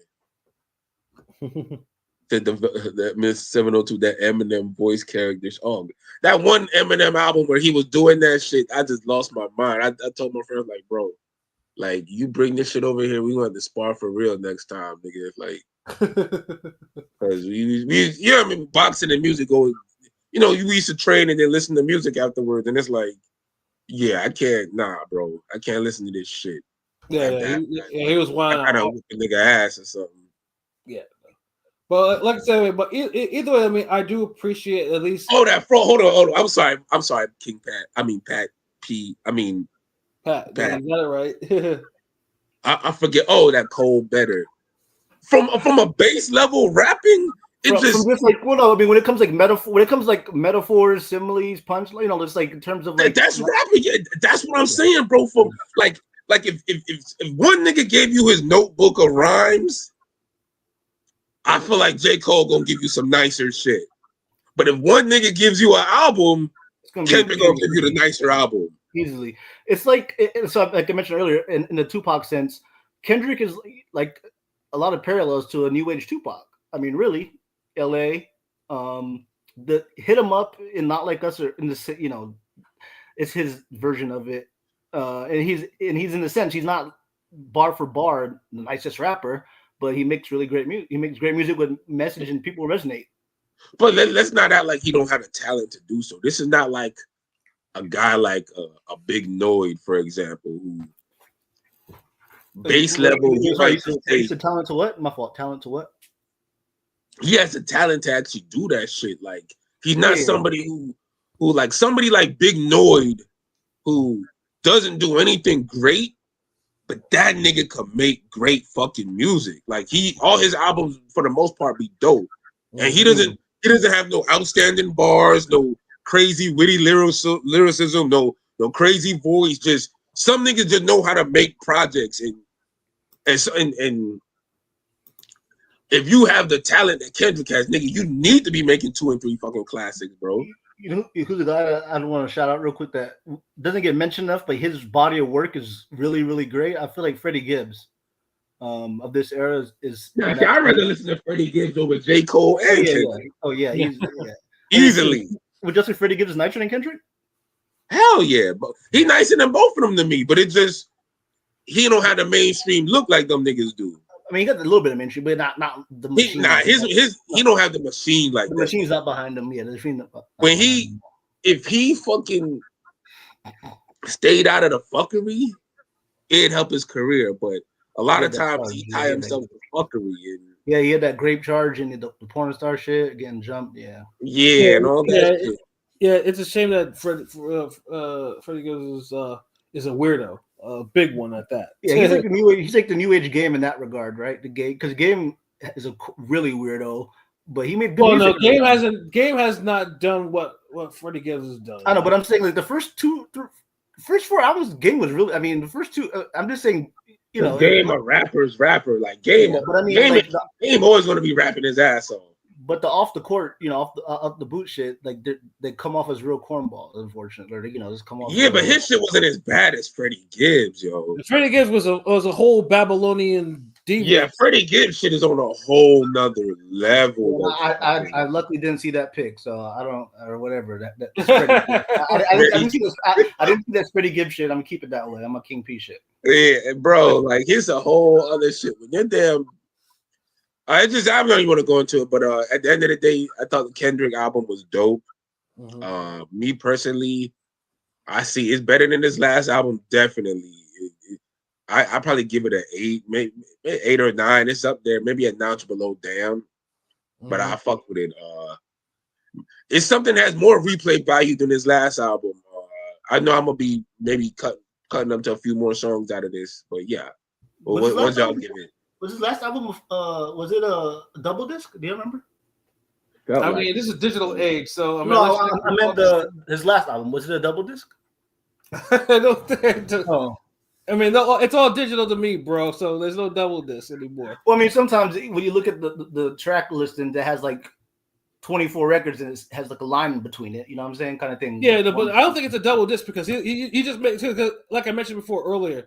He's usually making long ass albums, and this one isn't long. Yeah. Rob said Mr. Morale was 18, so that's 18 songs. I can't call it. That's no double disc. Like you gotta have at least like 25 songs. It's pushing it, dog. It's pushing it. I feel like it's kind of pushing it. Fuck no, you goddamn fucking what are you? I can't even. I can't lie. I can't go. You from these new era niggas, dude. No, I can't get through 18 songs anymore. I can't get through 18 songs anymore. Like in one sitting, it's tough. 18 songs that are mid and fuck you can't. If it's 18 higher songs, you'll get through them shits. But 12 is a sweet spot. I feel like 12. 12 is too low. Honestly, look. Right now, this day and age, 15. No, 15 is a sweet spot for me. Back in the day, for sure, 15. But now I feel like. I like the little EPs with like 6, 8. Because you got attention. You from the new era, bro. Y'all can't. I mean, 8 to 12 to me because I feel like 8, nigga, get the fuck out of here. 8 ain't enough, dude. Like, I got 9 out. I got 9 songs I could put out right now. But you do notice a lot of albums now. The little EP things are 8 tracks. It's always 8 and 12 these days. Is what I'm saying. Dude, you know what? No, because niggas. Look, I'm gonna just be fucking honest. Like. These new niggas is fucking goddamn trash, and they don't have the ability to craft fucking projects no more. Back in the day, an EP was 5. Now niggas make an EP 8 because they can't make a goddamn 10-song album. Facts. What the fuck is an EP almost an album length? Then when it's time to make an album, you giving it an EP length. To the point, motherfuckers like you think a goddamn song, an album with 18 songs is a double disc. Get the fuck out of here. Stop listening to whack shit, nigga. 12 songs and you already like, oh man, this is it for me. Fuck that. I got 9 songs I could put out right now with Clanarchy done to be on some boom. And I can't even do it because I'm like, 9 ain't enough. I added 3 more and I'm like, 12 ain't enough. Mm-hmm. Like 15 is a sweet spot because you're looking at 15 songs with maybe most songs being 3.5 minutes, 3 minutes long, bro. 15 songs is literally an hour or maybe 55 minutes or 50-some minutes of music. Mm-hmm. If you can't get through 50-some minutes of music, then get the fuck out of here. You don't need to be reviewing shit. Yeah. When you start getting the damn track number 11 and 12, your brain starts shorting out like, hold on, wait. Fuck. Like, no. Concepts on Damn are pretty good. Facts, Rob. Yeah. This one better than Morale, and I like that album. Need more time, but it's somewhere either before or after Damn. Fucking with the new Ice Cube. Yeah, King Pat. I keep fucking up this nigga name. He gonna want to fight me. Fucking Pat told me about the new Ice Cube. He said it was dope. I wanted to listen to it today, but I listened to the Kendrick again, so my bad. We probably could talk about the Ice Cube album later next week or some shit. Or I might just post up a video reviewing it real quick. Who knows? But yeah, shout outs to Rob. But yeah, we enough with the music, bro. I'm sorry. I just want to say though. I mean, as an album though, I mean, I lost some shit too, and y'all scores. I'm sorry. Let me shut up. Yeah, no, I mean, as an album, I mean, it's definitely it's a strong 9. I mean, like I said, I mean, a couple tracks that need to be removed, and it could probably be a 10 or whatever, or a couple, like it's either you're fucking EP then, nigga. Yeah, that's true. Like I could deal with 10 as a like an album shouldn't be less than 10 songs, honestly. Yeah. So I could deal with 10 and 12. Not to get at Pilot, but I understand, like, Yeah, no, but like I said, it's I mean, like I said, it's because it's a surprise album, and it was, and funny thing too is I was expecting, not like us or anything to be on it, but I guess it's, and just to segue into it, we won't dwell into this though. I mean, it fits the album though. It does, and honestly, if it had been on there, then I'm pretty sure Drake would have even been like, see what he's doing.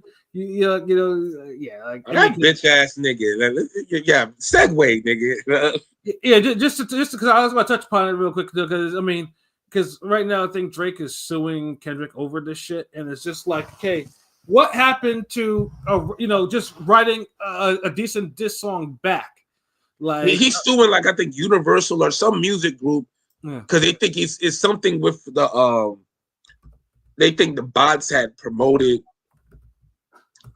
Kendrick's song the number 1, like it wasn't. He doesn't believe it was organic. Yeah. He's threatening to sue Universal and Spotify for inflating "Not Like Us." Yeah, it's some stupid shit because niggas don't understand. Once it gets to the discovery part, then it could possibly show that he was benefiting from that too. Right.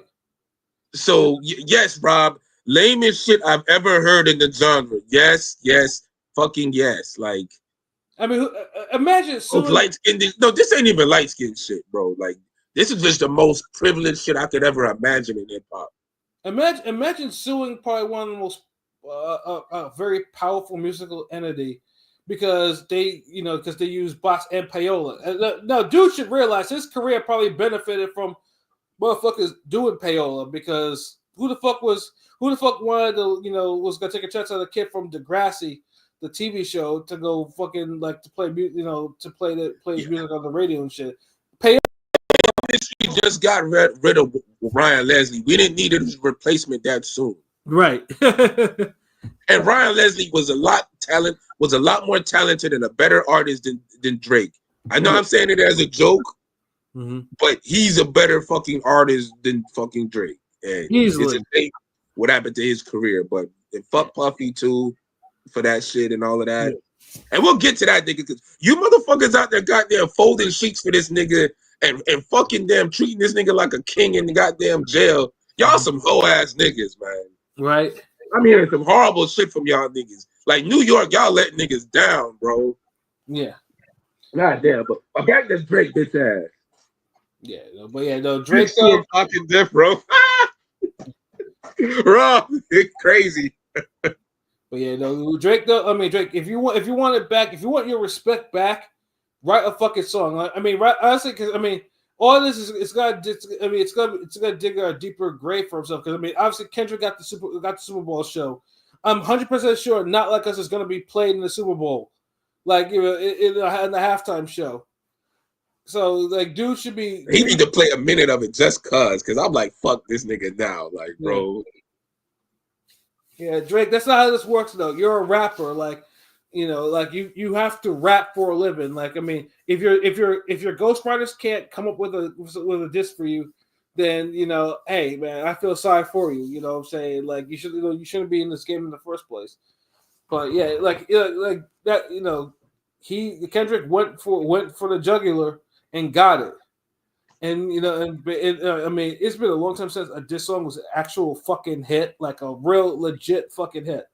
And niggas is out here walking to that shit and everything like that. So yeah, like it's your turn now. Like come up with some shit, because show weakness like this. I mean, you show weakness like to so clearly who's an apex predator, then he's just gonna come and finish you off. That's what's gonna happen. Like But I guess no one in this campus got to tell him different though. It's like, you don't need him. Fuck him. You got money or whatever.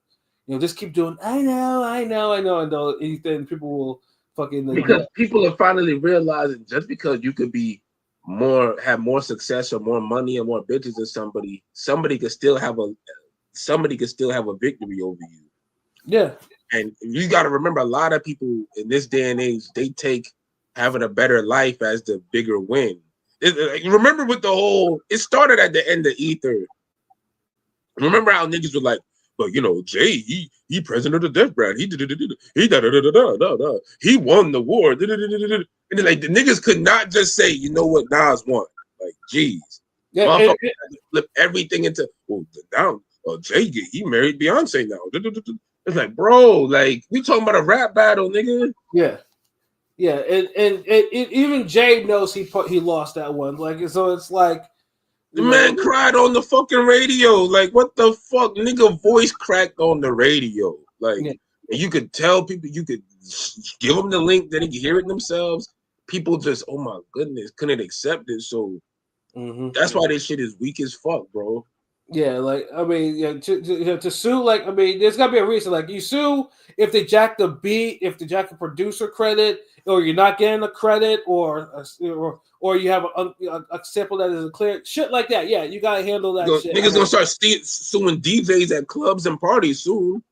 Yeah, I heard Not Like Us 15 times. I only should have heard it 3 times. Like what? Not Like Us is not dying. Like that song is still like up there. Like that song is not slowing down anytime soon. And once he plays it in the Super Bowl, there's gonna be another uptick. Niggas gotta know, like, it's everybody has their moment, and it's like Drake, he had moments for years, bro. And your shit came to an end now. Yeah, just you took an L to a nigga that still already had a great career, but it almost made me feel like y'all downplayed Kendrick to the point where y'all can't even believe another A-side person took out another A-side guy. Yeah. And this is y'all niggas can't believe, somebody had to lose between Hagler and Hearns. Yeah, it's just like, I mean, it was sucker shit too when Pusha T was dissing the shit out of this nigga, and then motherfucking what's his name stuck his nose in the fucking business talking about, look, man, like we represent him. Jay Prince, there we go. I was like, I don't know why we have an interview with this nigga. So it's like, it's like, look, man, we're trying to get money with this motherfucker, man. So if you have a problem with him, we have a problem with me. That type of shit like that. I'm like, he's a grown ass fucking man. Let him take this lyrical ass whooping. And no one could do that this time because no one really looking at Kendrick as no gangster or nothing. So right. It's like, yo, this is a damn rap battle, hippity hop shit. Like, y'all keep it rapping. Nigga couldn't keep it rapping. Yeah, he couldn't.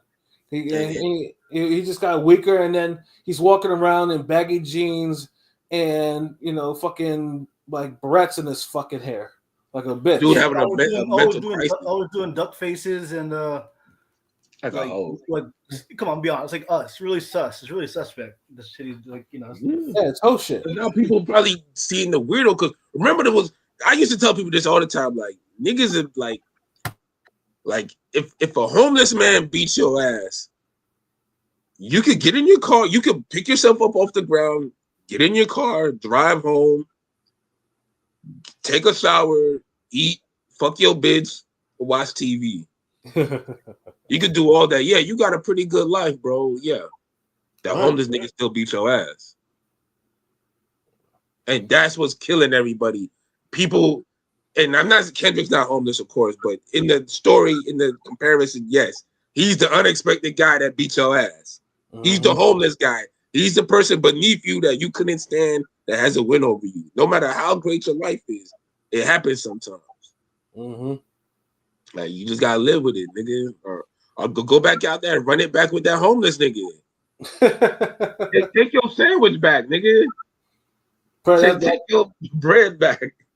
That's a great fucking analogy. That's some real shit, yo. Because that's honestly is. That's why so many people feel away, like, because they're internalized. They're like, he can't have a win over me. You see my bitch? You see my car? Like, yeah.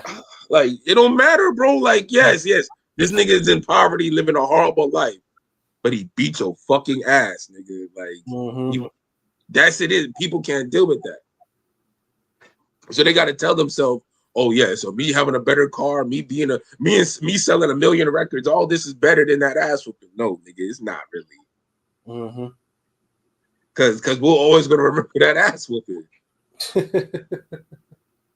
And the way he's acting is making us remember it more.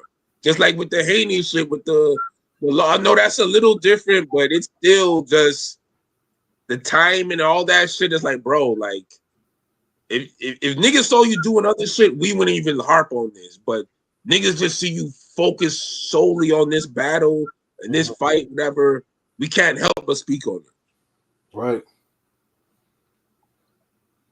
But yeah, no. Yeah, I saw real quick. I don't know if y'all saw the clip of him on this random streamer, and he was talking about how it's you know because some of the Drake fans like try to say, oh, it was just fake allegations about him being a PEDO, a Chris Hansen victim.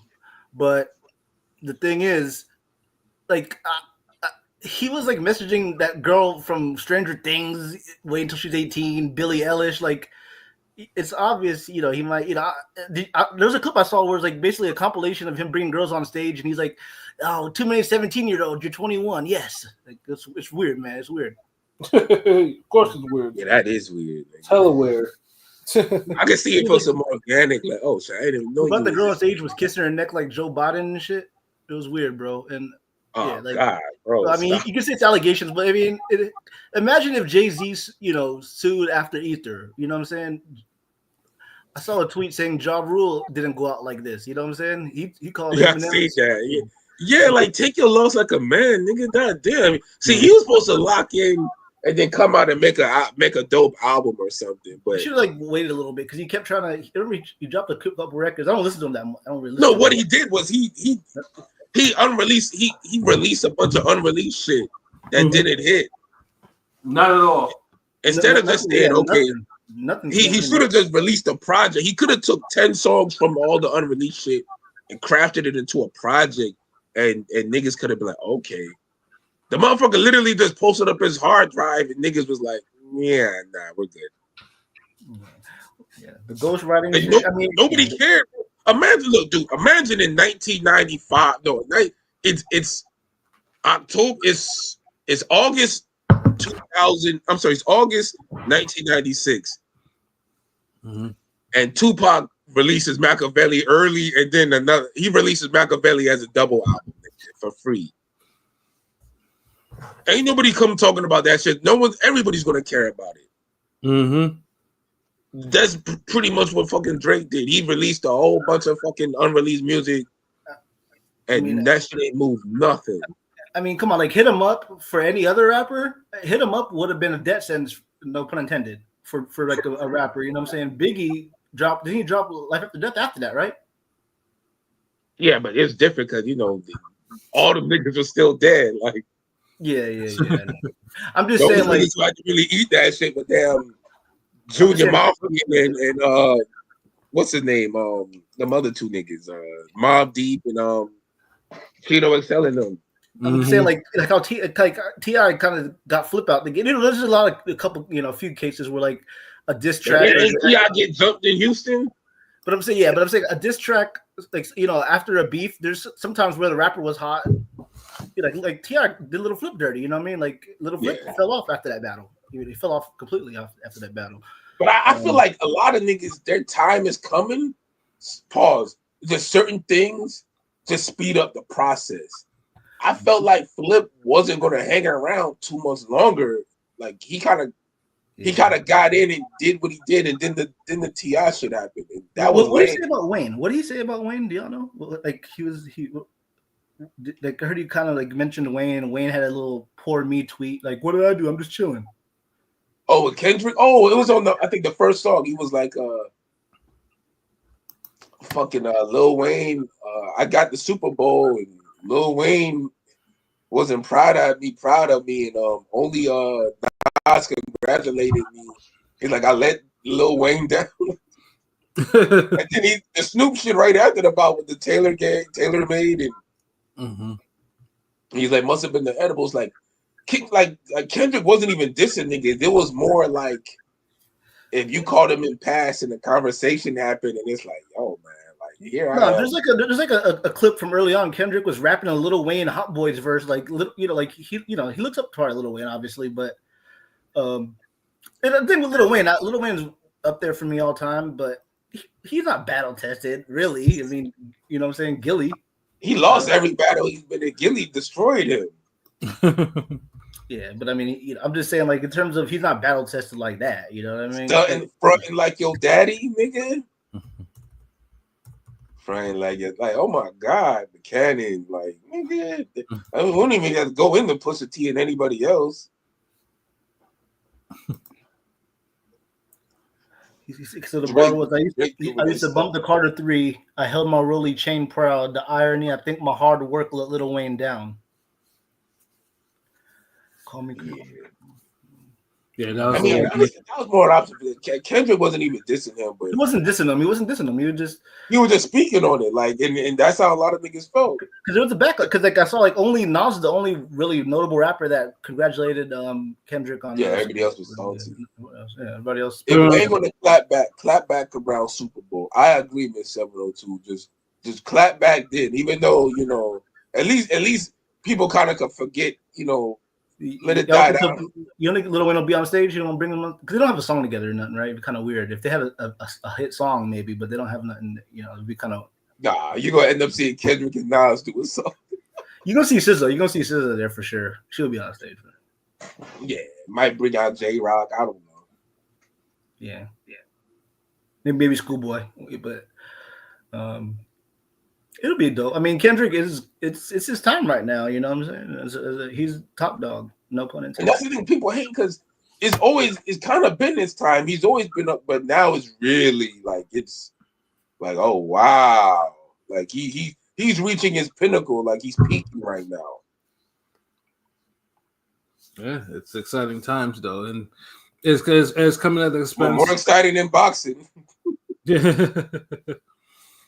Yeah, no, but I mean, football is football though, so anything related to football is always going to be exciting. Football betting is exciting because it's like you lose your mind trying to take it serious. Yeah, but at least with the boxing, just to segue into that, because we have, like I said, we have one preview, and although it's not a bad fight by any stretch of the imagination, it's just like you're coming off really no weekend of a very slow weekend of boxing, and then because usually around Thanksgiving, we used to get at least one card, whether it's either after Thanksgiving or before or something like that. November used to be a stacked month in boxing. I used to look toward November just for boxing, minus everything else, God forbid. But now this November, like, geez, like we only got like maybe one little highlight out of it. There were a bunch of retreads. Yeah. You know what I'm saying? But I mean, with the one preview that obviously we definitely want to get off. We got one Sonny Edwards, coming off, who took a break after damn near almost a fight of the year candidate against Jesse Bam Rodriguez. King P was in the house, for the fight, and also got an interview with him, so that was a good look for King P. Yeah. And and Sonny, if you've seen Sonny fight, Sonny basically had to go out on the shit because usually Sonny was a guy, Sonny, if you've seen Sonny Edwards fight, he's a boxer. He's a slickster in every sense of the word. And punches pretty lightly, But in that fight with Jesse Bam Rodriguez, he was forced to actually stand his ground, which because when you have good offensive footwork, you can't do that running shit with niggas. Right. And then that was weird with the Sonny Bam fight. I expected to be poetry, emotion, just beautiful boxing, but it was an ugly competitive fight at first, but it wasn't the fight I expected. Well, it was a brutal fight. It got brutal near the end because like Bam. I mean, just because Sonny was like, "Yo, I have to hurt him." And you don't have the power. Sonny don't have the power. He got like 4 KOs and like 25. You don't have the power. So I mean, but either way, it was not just the power. It's just he's not used like. Some niggas, if they're used to using their legs to box, when you take that away from them, they can't really box no more. Or they're not effective. You got 21 wins and 4 KOs. You know what I'm saying? It's kind of. I think Sonny's one of those guys where it's not like you can take away James Toney's legs and he'll still box all day, smaller circles. But niggas like fucking like Sonny and like the damn Ivan Calderon, guys like that who move a lot to box. You take away their legs, and it's like they can't box in a composed, like smaller area like that. Like no, they cannot. They get crowded by the footwork. So that's why I always go back on if you have great offensive footwork, you could challenge some of these guys because they're not going to be comfortable enough trying to outbox you when you're right on them all the time. Mm-hmm. The message, Shakur Stevenson, future opponents. But so now, after taking a break from such a hard fight, he is now, making his comeback against someone who has been like an amateur rival going back to like the mid '90s with Galal Yafai. Now, Galal Yafai, I mean the Yafai brothers. I think he's the younger brother of Cal Yafai. Who most noticeably fought Chocolatito. Galal Yafai is a gold medalist and everything like that. But he has plenty of power. He's 8-0 with 6 knockouts. But with Galal Yafai, the one thing about him is his defense is trash, like super trash. Like he gets hit and he gets hit a lot. And there was a fight on the Bivol Zerto card where he went life and death with someone who was like 11-0 with one knockout, someone who punched even lighter than Sonny. And dude was putting all types of hands on, and he won like the slimmest of split decision. Like there was a 96-95 card. Like which one was that? Which one was that? Who was his opponent? I'm trying to remember that one. It was Gohan Gonzalez, something like that. Like because I remember that dude was putting hands on him, like real consistent hands on him. And I was thinking, like, God damn, like, and I get it. It was only his third pro fight, but that fight let me know it's like, yeah, this dude's defense is kind of not there. And then other fights I saw him in, yeah, he got hit too much, but they're like but he just powered through. So my thing is like this is a perfect point for Sonny to get back to it. Now, if Sonny didn't really lose anything in the Bam fight, which I don't think he did, I honestly think Sonny will probably box circles around dude. Yeah. Sonny's 3 years younger. I mean, I know like the amateur for Yafai, but it's like Sonny's 3 years younger. But you would think, just based off their trajectory, because this is a fight where Yafai is kind of like this is Yafai's chance to be the champion and go on to contend right for a title. So it's like. Well, there's an interim belt on the line because that's the. Of course, there is always. Of course, there is. It's one of those things. It's just like, I mean, personally, I think the fight might be too soon for Yafai because, like I said, like the dude has a lot of defensive liabilities, and although Sonny is not he's not a big puncher, dude will probably hit him at will. It just really depends if whether Yafai can actually kind of break Sonny down or whatever, or did Sonny lose something in the Bam fight? Because I'm just taking a look at the odds right now for this. Now, straight money line for Sonny right now, he's a favorite at -136. Yafai is +112. Method of victory: Sonny decision is -115. A Sonny KO is +1600. A draw is A draw is +1800. Yafai winning by decision is plus 210, and Yafai winning by KO is plus 500. Yeah, I mean, honestly, I see Sonny just winning a decision, like a pretty wide one at that too. Yeah, I mean, yeah, Yafai is not. I don't think he's the goods at all. And I think it's just too early because, Yafai can punch, but Sonny has faced a lot harder punchers than him, and he's made them look kind of silly. So it's like I can't see myself. I can't see myself betting against Sonny in this occasion.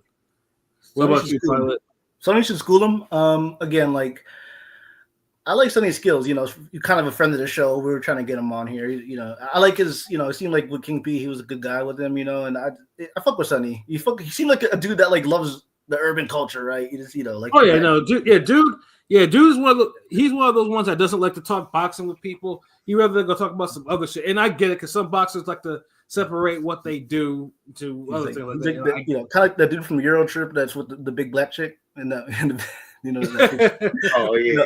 No, but I'm saying something about it too, though, bro. Like boxing kind of sucks to talk about boxing with a lot of different people. Like a lot of people don't truly respect, understand, or can articulate themselves about boxing. So I could get it if you're a boxer and you don't want to talk boxing to some of these fans, bro. I get it, because nigga, I don't want to talk boxing to some of these motherfuckers. Yeah. So yeah, imagine a world champion not want to talk boxing to some of you niggas. Yeah, I get it. Yeah, especially in person, like co-workers, kind of watch the fights and they don't know what they're talking about. They say stupid shit. But that's how bad these niggas is. These niggas will watch the fight and allegedly know what they're talking about. Still, just like real quick, my when I was at a family reunion for the Bud fight, the Crawford fight, we all ordered and watched it, and it's in Baltimore, Maryland. So my uncle that ordered his house, I haven't seen him in years. He's talking about, Bud's good, but I want to see Tank fight him. I want to, I just kept my mouth quiet. I just kept my mouth quiet. I kept my mouth quiet because it's his house and he bought it. So I was like, fuck. God damn, this nigga said it's his house. I hope he bought it, nigga. Damn. Well, I mean, I'm just saying, but I just like, people that don't know boxing think, a guy like Tank could be, but it might be the Homer thing from Baltimore, but. They don't. Is it as bad as if your uncle would have said, "Man, but he ain't gonna beat Canelo"? Would he been wrong? That's the same shit, right? No, it's not. It's no. Wait. How many weight classes they apart? Come again? How many weight classes are Crawford and Tank apart? 2. Damn near the same thing. I love Tank as a fighter, but Crawford's a 4-division champ. It's different. It's different, but I get what you're saying. It is. Yeah, that's all I'm saying. It's like there's some difference. It ain't too far off of what Crawford is saying himself. Yeah, I guess. Well, but with that said, nigga been holding out for that fucking Canelo fight this whole time. Yeah, no, I want him to undisputed 154. Anyways, back to what I was saying for the fight. I think Sonny should. If Sonny got something left, he should. I don't see why he doesn't. I think he should beat this guy, but I do have a feeling maybe British chin will be activated again. And I know Yafai is British too, but maybe Yafai can catch him and knock him. I don't know. So we've seen stranger things. So maybe he gets hurt, but I think it might be a boring fight. I'm hoping it's a good one. But I would say Sonny will win on the cards wide. Yeah, like I said, a Sonny unanimous decision is pretty. It's pretty status quo for him. Like. If you predict the Sonny knockout, that means you must have been in this nigga's camp or something like that. Like it's like watching him, like okay, this dude has really been hitting that heavy bag. Like he might do something this time. Angelo Leo killed Venado Lopez. Well, Leo can punch a little bit. So Leo actually could punch some though. Yeah, that's true. You're asking for the Paulie Malignaggi in this era to stop somebody, bro. Right. Unless it's gonna be cuts. Yeah. If it's cuts, then I can see that. But honestly, if Sonny wins by knockout, it'll be like okay, basically, the stars aligned on him that day. It was like yeah. Because Sonny Edwards' power 1 through 10, that shit's like a 4. Yeah. Yeah, you got four KOs and 4 KOs and 21 wins. It's kind of Yeah, that's just below. That might be a 3. At least Leo is like 1 through 10. His shit might be like a 6.5, maybe a 7. Mm-hmm. Yeah, Leo can punch some, but yeah, this. And remember, 7 is just enough to have leverage. Like if your power level's at a 7, you could. That don't mean you can't knock nobody out. You just got to hit him with a great shot or the best shot. Like, because shit, nigga had his leg up. God, matter of fact, that's one of the better brutal knockouts this year. That might be when we do the award show in a little bit. That might be up there for KO of the year. Yeah, no, yeah. I mean, I made a joke like it was like a cartoon, and then unfortunately, dude suffered a brain bleed because of it. So it's like, but yeah, that was quite the brutal knockout. If Sonny brutally knocks out Yafai, I'm gonna be like, what the fuck just happened? Yeah, I think I'm gonna be like mustard. I think it's done. Stick a fork in them. Yeah, but like I said, it should be a good little scrap though. But unfortunately, like I said, it's a Matchroom UK card, so you basically get an Eddie Hearn special. You a British Jobber Festival. I mean, the only notable thing is obviously Callum Smith is making his return after getting beat up by Beterbiev earlier this year. So he's fighting on the card. I don't think he announced his opponent yet, but he's going to be on there. So I mean, other than that, that's about. Beterbiev and Caleb Smith fighting twice a year. Wow. I know, right? That's just crazy though. But I mean, with Sonny, like I said, Sonny should school him. But like I said, if you fight probably knocks him out, or if I just dominate him from the beginning, then yeah, somebody probably needs to kind of think about, okay, what do I need to do? Like, do I need to wrap up my career? Yeah, and he's still young. He's like, what, 28 or something? Yeah, he's still real young, you know what I'm saying? But yeah, I mean, pretty much the decision, the unanimous decision is the way. You're not gonna win much on the decision, of course, but it's just like, it's a smaller risk to go put somebody on a unanimous decision and then put something on a knockout for him. Yeah. But I mean, at least that's a little bit of boxing before, and of course next week, when we do a preview on it, there's more boxing, more high profile fights, Oh shit, boxing. I wanted to mention this before we do the poll topics and end the show. Mm-hmm. And shout outs to Android Salute because he mentioned it to me. I even told him to remind me if I don't fucking remember, but I did remember. That whole dirty boxing. I think it was Yoel Romero. Like, oh, that dog boxing shit that I saw. That dog boxing, bro. Like I'm gonna just be honest, man. Like, everyone tried to keep bringing elements of boxing to these little shitty damn shows.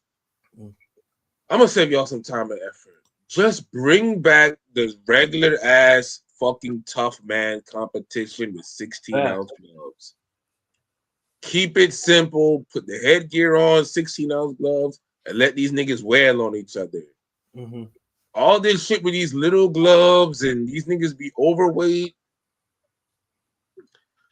It's like the rules are different. Like you could punch, you could elbow, you can't slam anybody, but you could ground and pound. Like, what the fuck are y'all trying to do? Like, shit just sound. Even the knockouts be like trash. Like, it's worse than bare knuckle. Yeah, I saw a clip of that shit. I'm just like, wait, you can punch somebody when they're down like this? Like, what the fuck? Like, I've seen two different clips. I've seen clips where there's one guy, he rabbit punched somebody and got a KO. Like, what the fuck? Like, and with them little ass gloves, bro. Like, I don't know what's this like, bro. Like, you can still knock people out and hurt niggas with 14 and 16-ounce gloves, right? Mm-hmm. Niggas, what's this MMA shit? Niggas think you gotta wear 2-ounce gloves or like, no. Most of these niggas got their chin up in the air. The motherfucker get knocked out in 20-ounce gloves. I heard fucking Zab Judah knocked out Teddy Reed in sparring in sparring gloves. I mean, Teddy Reed, though, I mean, shouts to Teddy Reed, because that type of fighter doesn't really exist anymore in boxing either. But that's a whole different conversation. But I mean, I can see Zab doing it because Teddy Reed, depending on because prime Teddy Reed, was violence. The Teddy Reed that got two battles like battle scarred. Yeah, that motherfucker could get knocked out by anything. Yeah, and my point was just really just that it could happen. Like people, I mean? So all this shit about you need these small ass gloves for knockouts. No, you don't. You just need niggas who can punch and niggas who can't take them. Yeah. Like, just make this shit simple. Like, motherfuckers be thinking that big gloves are just they're like fucking like those bop gloves you saw, like you see kids probably would buy in the stores. Yeah, they think they're the fucking Hulk gloves. No, they're not. You know what it is too? I think a lot of these niggas is just super out of shape, just horrible, and 16 ounces are too heavy for them. Yeah. or 14 ounces are too heavy. Like, fucking sound like 12 ounces are too heavy for these niggas. Because I don't know, like me, no, bro. The tough man shit in this era would blow up. And it's honestly the best side genre of boxing that you could get. But nobody has decided to take it on yet. Like, I'm telling you, if you had tough man fights once a month, every Friday on a Friday night or some shit, niggas would watch. And I'm talking about you would get boxing fans to watch too. Because back in the day, you always would see some nigga who, okay, this nigga trained. That was the whole appeal of it. Because you always watched it to see who was the nigga who had a couple boxing lessons. And you can see it. Like, I think the one rule was you couldn't have more than 5 amateur fights or some shit. Yeah. Because it's like, well, look, nigga, you need to take your ass goddamn. You need to be boxing these Shakur Stevenson motherfuckers, nigga. Leave us hardworking niggas alone. Like, leave the plumber motherfucker. Leave the Orlando Salido nigga working in a mine cave or some shit. Leave us alone, bro. Yo, facts. but yeah, man, like that's all I'm saying, bro.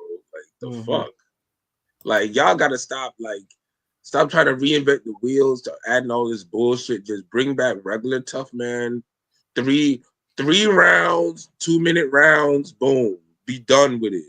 Good God, because this shit like is just ugly. Y'all gonna get niggas brain dead fucking around with this shit. Yeah. Fox, that can't stay out of his own ways. And not every headgear. Like, good God. Yeah. Like, you can have headgear, like, and put on the 16 ounce, and niggas just swing, go out, and it'll be a great time, bro. Just make it simple. So fuck all this dog boxing, dirty boxing bullshit. Facts. Well, yeah, Twitter poll time. Yep. I mean, Pod, do you want to bring up the Twitter polls? Which one was it? Well, there was two that we did. Hold on. Do the Clarissa one first. Ooh, Clarissa explains it all. Bars. And I mean, if you know, you know. I know there's somebody like, what the fuck are they talking about? Like, just Google it, nigga. Clarissa explains it all. And Pat, I think that picture was AI because I saw another one with the Cardi B. It looked like yeah. So, anyways, damn. Freaky Pilot. Hold on, it's coming somewhere. Pause.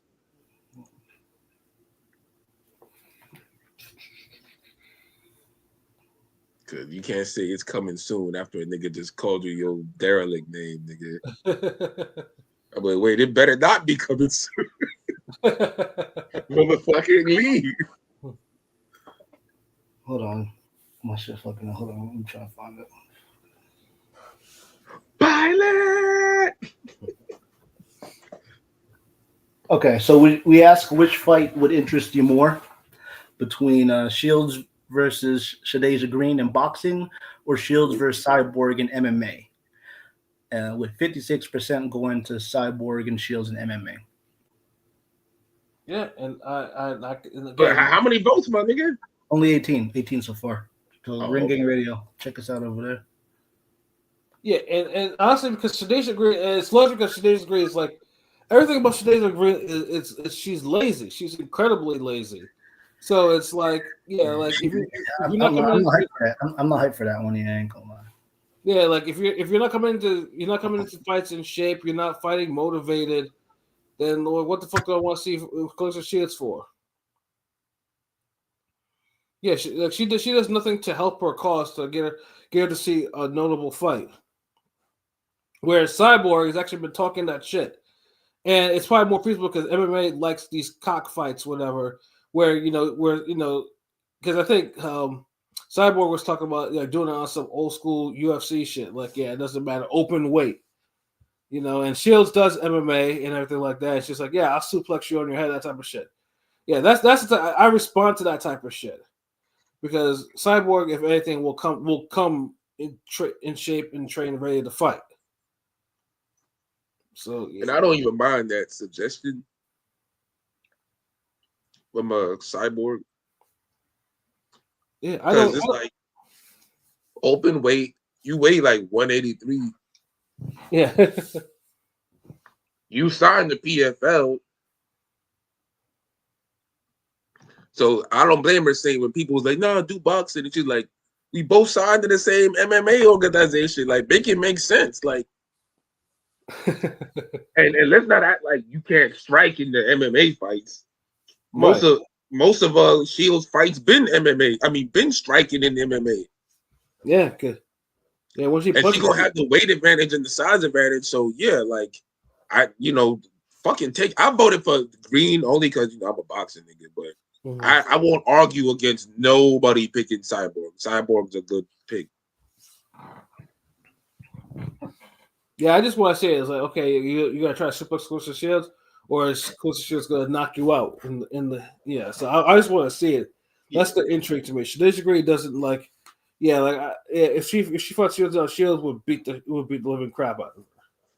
I don't think she'll knock her out, but the only thing that could happen in the Green fight if Green starts getting threatened enough, she just goes for broke,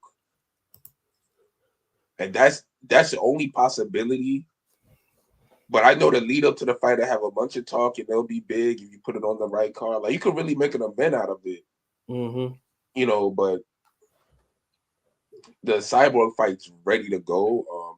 And just on some real shit, like Shield just needs to be more active. Yeah, like it just doesn't seem like, even though she even fought earlier this year, it just seemed like she almost feel like her fights just come and go like every 18 months.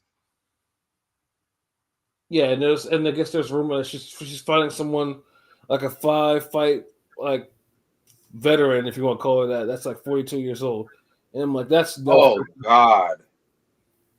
I'm like, that is no way to get a big fighter, get people on your side. That's what I'm saying. Like, you may as well fight Shadasia Green at that point, or Cyborg. As bad as Shadasia Green has looked, and I'm probably one of her biggest fucking critics. That's still a better fight than if you fight somebody 5-0 type shit. Facts. Unless this is one of these new AI robots sent here from heaven or some shit, and this program from the future, and it's a quote from the year 3024. Then yeah, but I don't think y'all doing the goddamn Netflix plot for this shit. So make the real fight. Right. I'm just like, yo, like all this arguing with Cam and getting roasted all weekend and doing the damn back and forth with Serrano and just, it reeks of somebody who's insecure and not happy. Right. Yeah. Just focus on your career, make some fucking fights, and keep it moving. Yeah, that's all you gotta do now. Just get active, because like her fights come and go because they're so uncompetitive, and just it's like I know she has to talk and big herself up and keep her name out there, but that shit gotta translate to the fights, yo. Yeah, exactly. Fight some niggas we care about, build up the opponent, something, orchestrate some shit that way so we can care about the actual fight. So you ain't gotta speak on other people's fights about you. You know what I mean? Facts. Like, there's been too much Clarissa Shields brought up in the damn Amanda Serrano and Katie Taylor fight. Mm-hmm. And this is not like it's a Lusa and Butte compared to, you know, Frotz and Ward, Mm-hmm. where you're in the same weight class and you're like the next available best opponent. No, like you're like 5 divisions above these niggas. Like fight had never happened. Like why are you so involved? So that's all I'm saying. They ain't got much to say else about this shit. Just get busy, make better fights, bro. Like get knock bitches out. Right. And then we got one more poll, Pilot, if you want to bring that up. Was it the Boots Ennis? Yeah. Oh, this is a good one. Okay. Hey, brush off that soapbox for Pat real quick. Hold on one sec. Man, this nigga about to have his damn I have a dream speech.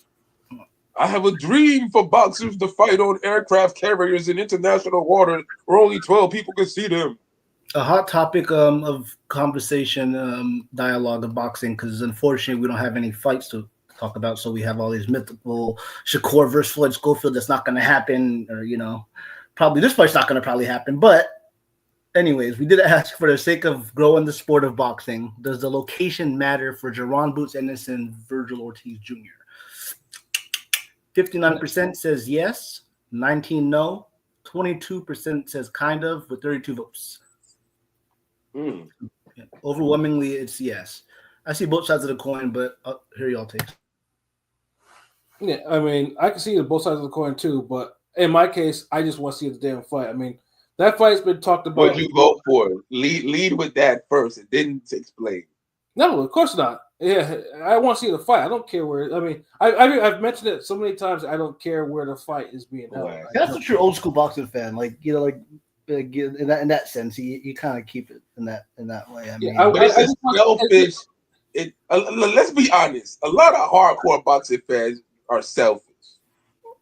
We would see a fight if a nigga had to damn pull out of a fight because of some shit happened to him. We would be like, nah, nigga, make that fight. Fuck that. Fuck your life, nigga. Fuck your kid in the damn emergency room, nigga. You better fight this pay-per-view. So I can only imagine a nigga be like, yeah, I want to see these 2 undefeated Americans. If they don't fight in America, and you said there's a way they could fight in Greenland on an iceberg floating around, then yeah, I'll see it. I'll see them fight there. Like, what the fuck? I mean, I like I said, I mean, I'm pretty much for the only group that's actually crossed the border to actually see a fight, and for PBC no less. So it's like the only borders I'm crossing are on the goddamn subtitles on my fucking TV, nigga. See some goddamn fights. I ain't doing all that shit, nigga. Who is Doctor Who? You jumping the damn. In my case, because that damn fight has been talked about for how many years? Like 4 years. Like I was like, yo, they should have fought as prospects, like when they were really legit prospects at one point. It's not gonna happen in this day and age. I get it, but unfortunately, it's not gonna. It doesn't work that way. It's unfortunate. Yeah, but it's not like a fight. It's not like a new fight. It's been like they've been talking about it for fighting for years. It's just like and this was before the zone was a thing. But this is the best time where like they're least like. I don't feel like it's forced right now. Like I feel like it's naturally like it kind of led up to this. But yeah, I do get where you're coming from. But hold on, Pilot, what did you fucking vote? I voted yes. Oh, okay. Yeah. I mean, this fight is a fight where like it was like supposed to be the next welterweight fight. These were big boys though. Pause. I mean, this was supposed to be the new version of the Spence Crawford. Like eventually didn't meet up. I thought by the time the way Virgil was kind of eating himself out another division, I figured okay, maybe down the line at 160 because there's a lot of fights that we haven't got that we should have got, right? Like AJ Wilder. It's like, so to me, I was being hopeful. Okay, maybe we'll get this fight down the line at 154, maybe 160, because I think both those guys are big enough to be middleweights before their career's over. But the fight right now might be perfect, even though there's no title on the line besides the interim WBC. For Virgil, because their last their fights respectively, they look the worst we've probably ever seen them look. They look vulnerable. In the turkey They were bag, the most competitive fights. it was the most competitive. No, I'm saying it was the most competitive fights. And basically, it might be the perfect timing for the fight just because they both are vulnerable, and it might bring back fuck the zero. Let's get it. Let's get it. Obviously with the turkey fat paydays, but this might hopefully that'll be a changing. Because the guy's gonna lose that fight probably. You get knocked out. But with that said, I voted yes because of the vibes. I mean, these guys are not unfortunately draws. Yeah, they can sell out their hometowns. Most American boxers can do good numbers in their hometowns. Financially speaking, is them in Vegas would flop. It would flop. Them in Vegas would flop. And that's a fight that should be in Vegas. We don't know that, bro. It would. They're not. John Ennis is not getting the Peter's peeling like he should. I'm just saying, like. Yeah, dude, you had that fight in Texas. That fight sells out in Texas. Oh yeah, Texas. It sells out in Barclays. That fight will sell, bro. Texas. They'll sell in Cali, nigga. Nah, I don't. Texas will sell out. Why are we having two young Americans, one from Philly, one from Texas, and we're gonna have them fight amongst the camels? Like, what the fuck is going on here? What does that do for anybody? Yo. King P, these niggas want a fucking Legionnaires boxing match in the desert. Hold on. Well, let me get my last point. Lionheart. I'm killing them tonight, right? All the biggest fights of the most recent eras have been in Vegas. So I'm just saying that fight should have been the one, but it's not going to seem like it's on the cards right now. So I feel like they would. Who's Ortiz works in Vegas if they're both coming off knockout performances? If they're both, yeah, but it's just saying that their names aren't buzzing enough to like it's. So I get it if they don't take the bag. I'm just saying, yeah, it would sell out Texas. It would sell out in Philly, of course, for Texas, but it's not going to sell out California, or it's not going to financially. So you don't think that's going to sell out the StubHub? No, I don't think so. Get the fuck out of here! I don't think so. Well, I mean, with all the Mexicans in Cali, I'm pretty sure it would do good numbers. No, Virgil's bro. Virgil's a draw. Virgil got the Mexican American draw and everything. I'm just saying, Boots isn't really pulling his side of the weight fully. Boots is dude. And I think y'all overstating Virgil's draw. Virgil's not a draw like that. He's a bigger draw than Jose Ramirez. Virgil was like a co-main for some other. On what scale? Hold on. On what scale? Like on a relative scale, he does numbers. So what I'm saying is Virgil was a co-main to fight before his last fight. So y'all talking like he's a big shot, hot like co-main to who? He fought some random African bum and knocked him out like in one round, and that was like he wasn't even the main event of that fight. I don't know which one it was. I'm saying who was the main event of that card? Hold on, I'll pull it up. Hold on. Oh motherfucker, you don't even remember. That's not my point, but hold on, let me see. Was it the? My point, nigga. Hold on. I'm looking it up. Hold on. You remember his ass, but you don't remember the fucking main event. Hold on. So you heard 2 points. It was the Ramirez Bartholomew fight. Yeah. You see why you couldn't remember the fucking main event. So who you think that was there for? That's my point. My point is it was in California. He wasn't even the main event, and you think he's going to sell out California? Come on now. I'm just saying. Like, what are you talking about here? He was, dude. You already know Jose. First of all, Jose Ramirez's hometown already been a champion, bro. Wasn't that Virgil Ortiz? Wasn't that in Ramirez's hometown or something? Or I don't remember where the fuck that fight was. So there's more to it. He's like leaving out all the circumstantial shit. It was in Fresno. What I'm saying is, you're thinking a guy that just wasn't even a guy that's going to sell it has been a main eventer for a long. I'm just saying I know he main events usually, but it was warm tune-up. But it's like I don't think he's a draw like that, Virgil. Okay, look, I'll kind of because since you kind of failed to illustrate what King P was asking for, and we kind of scaled this a little bit. Virgil Ortiz is above Edgar Berlanga as far as like we take him serious and he's known. Like Berlanga's more known, but we don't take him serious.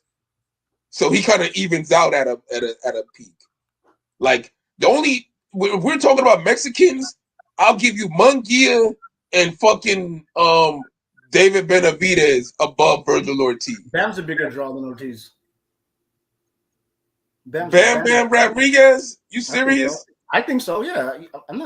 That's my opinion. Yeah. I mean, They on the same level. Bam's a bigger draw. No, he's a Mexican. Bam does numbers though. That's honestly closer than you might think. Bam does numbers. I can see that, but this is the thing too. Like y'all comparing like fucking world champions. Like Bam's a pound for pound nigga. Like no, you compare Benavidez, who's the champion. Who on Ortiz level is drawing like him? The only person you could really say it put above him is fucking Munguia. David Benavidez, that nigga, all these niggas is world champions. Jose Ramirez, I feel is below Ortiz. But even then, if he wasn't, he was a world champion. So give me some nigga relative to Ortiz's position. You brought up Mexican fighters. You said Munguia, who was a champion, Benavidez, who was a champion. I brought up a guy who was a champion, but it's different. What are you trying to argue this? What are you talking about? You trying to say Ortiz ain't a draw? You compared. You said out of Mexican fighters. You use that because the only reason we brought up the Ramirez fight because you had to research and bring up his name. And you couldn't remember it because the fight was trash and Ramirez, no one gives a fuck about him no more. Nobody cares about him. But my point was he was a co-main. Exactly, so he ain't a draw like that. So, no, I'm talking about Virgil was the co-main for that fight. Motherfucker, Kirkland fucking Tapia was a goddamn co-main. The fucking fight niggas walked out on. But my point is, you said what Mexican fighters can draw or comparable. Obviously, Benavidez and Munguia. And Bam is world champions has been like world. Can you name another Mexican American on Ortiz's level?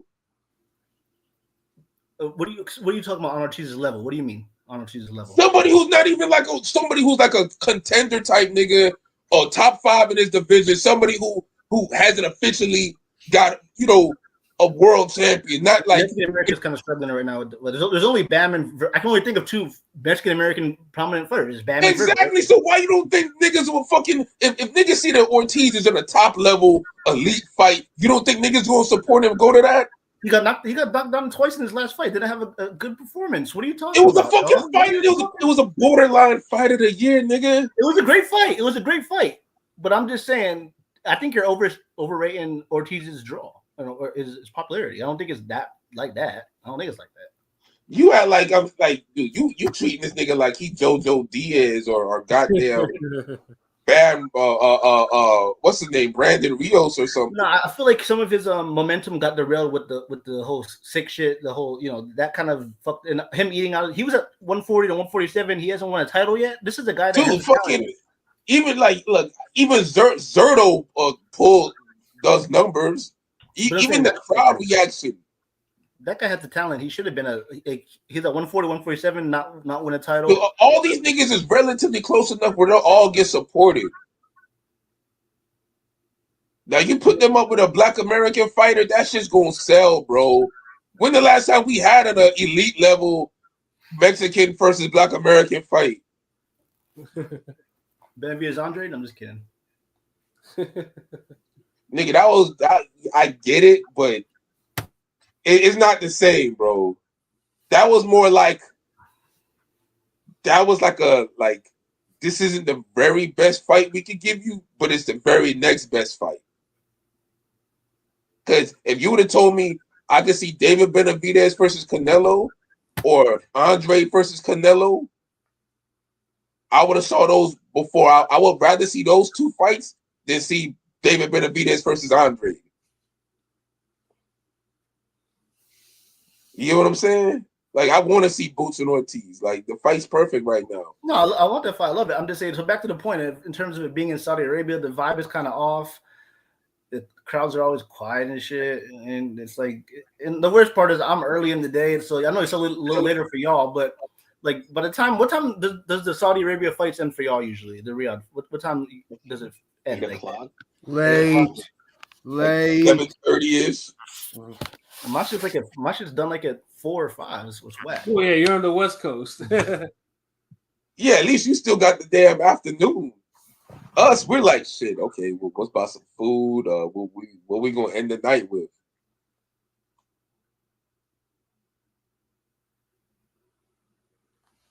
I mean, either way, I mean, this is not ending at 12 or 1 o'clock in the morning. So Yeah, top ring.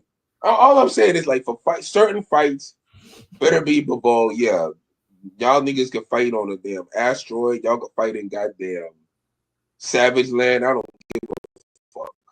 Just fight. Fights where I know has a market in the home country. Like, get the fuck out of here. There's no way I'll support that shit being fought over there. You know what I mean?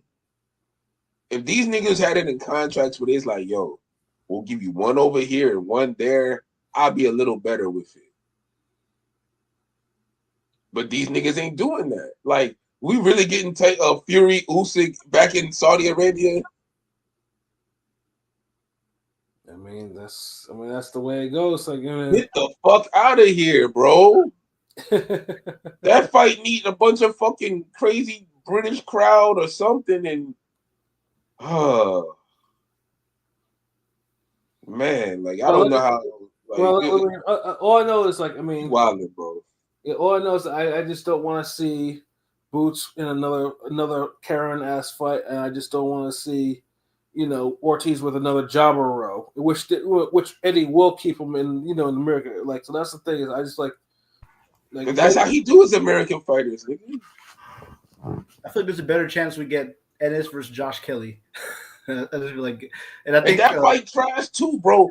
Look, and it's funny because Android was going back and forth with somebody on Twitter, and it was something about that this particular topic. And I had tweeted something. I got into it too, and I mentioned like, man, you got the Conor Ben and the Boots fight right there, and Hearn won't make that fight, but he'll float around the possibility of Ortiz Boots when you got a welterweight fight right there in your own label. But you know why? Because that's a better look for Boots. Boots would be the favorite. He'd be the known guy. You know what I mean? Even if you had it in the UK.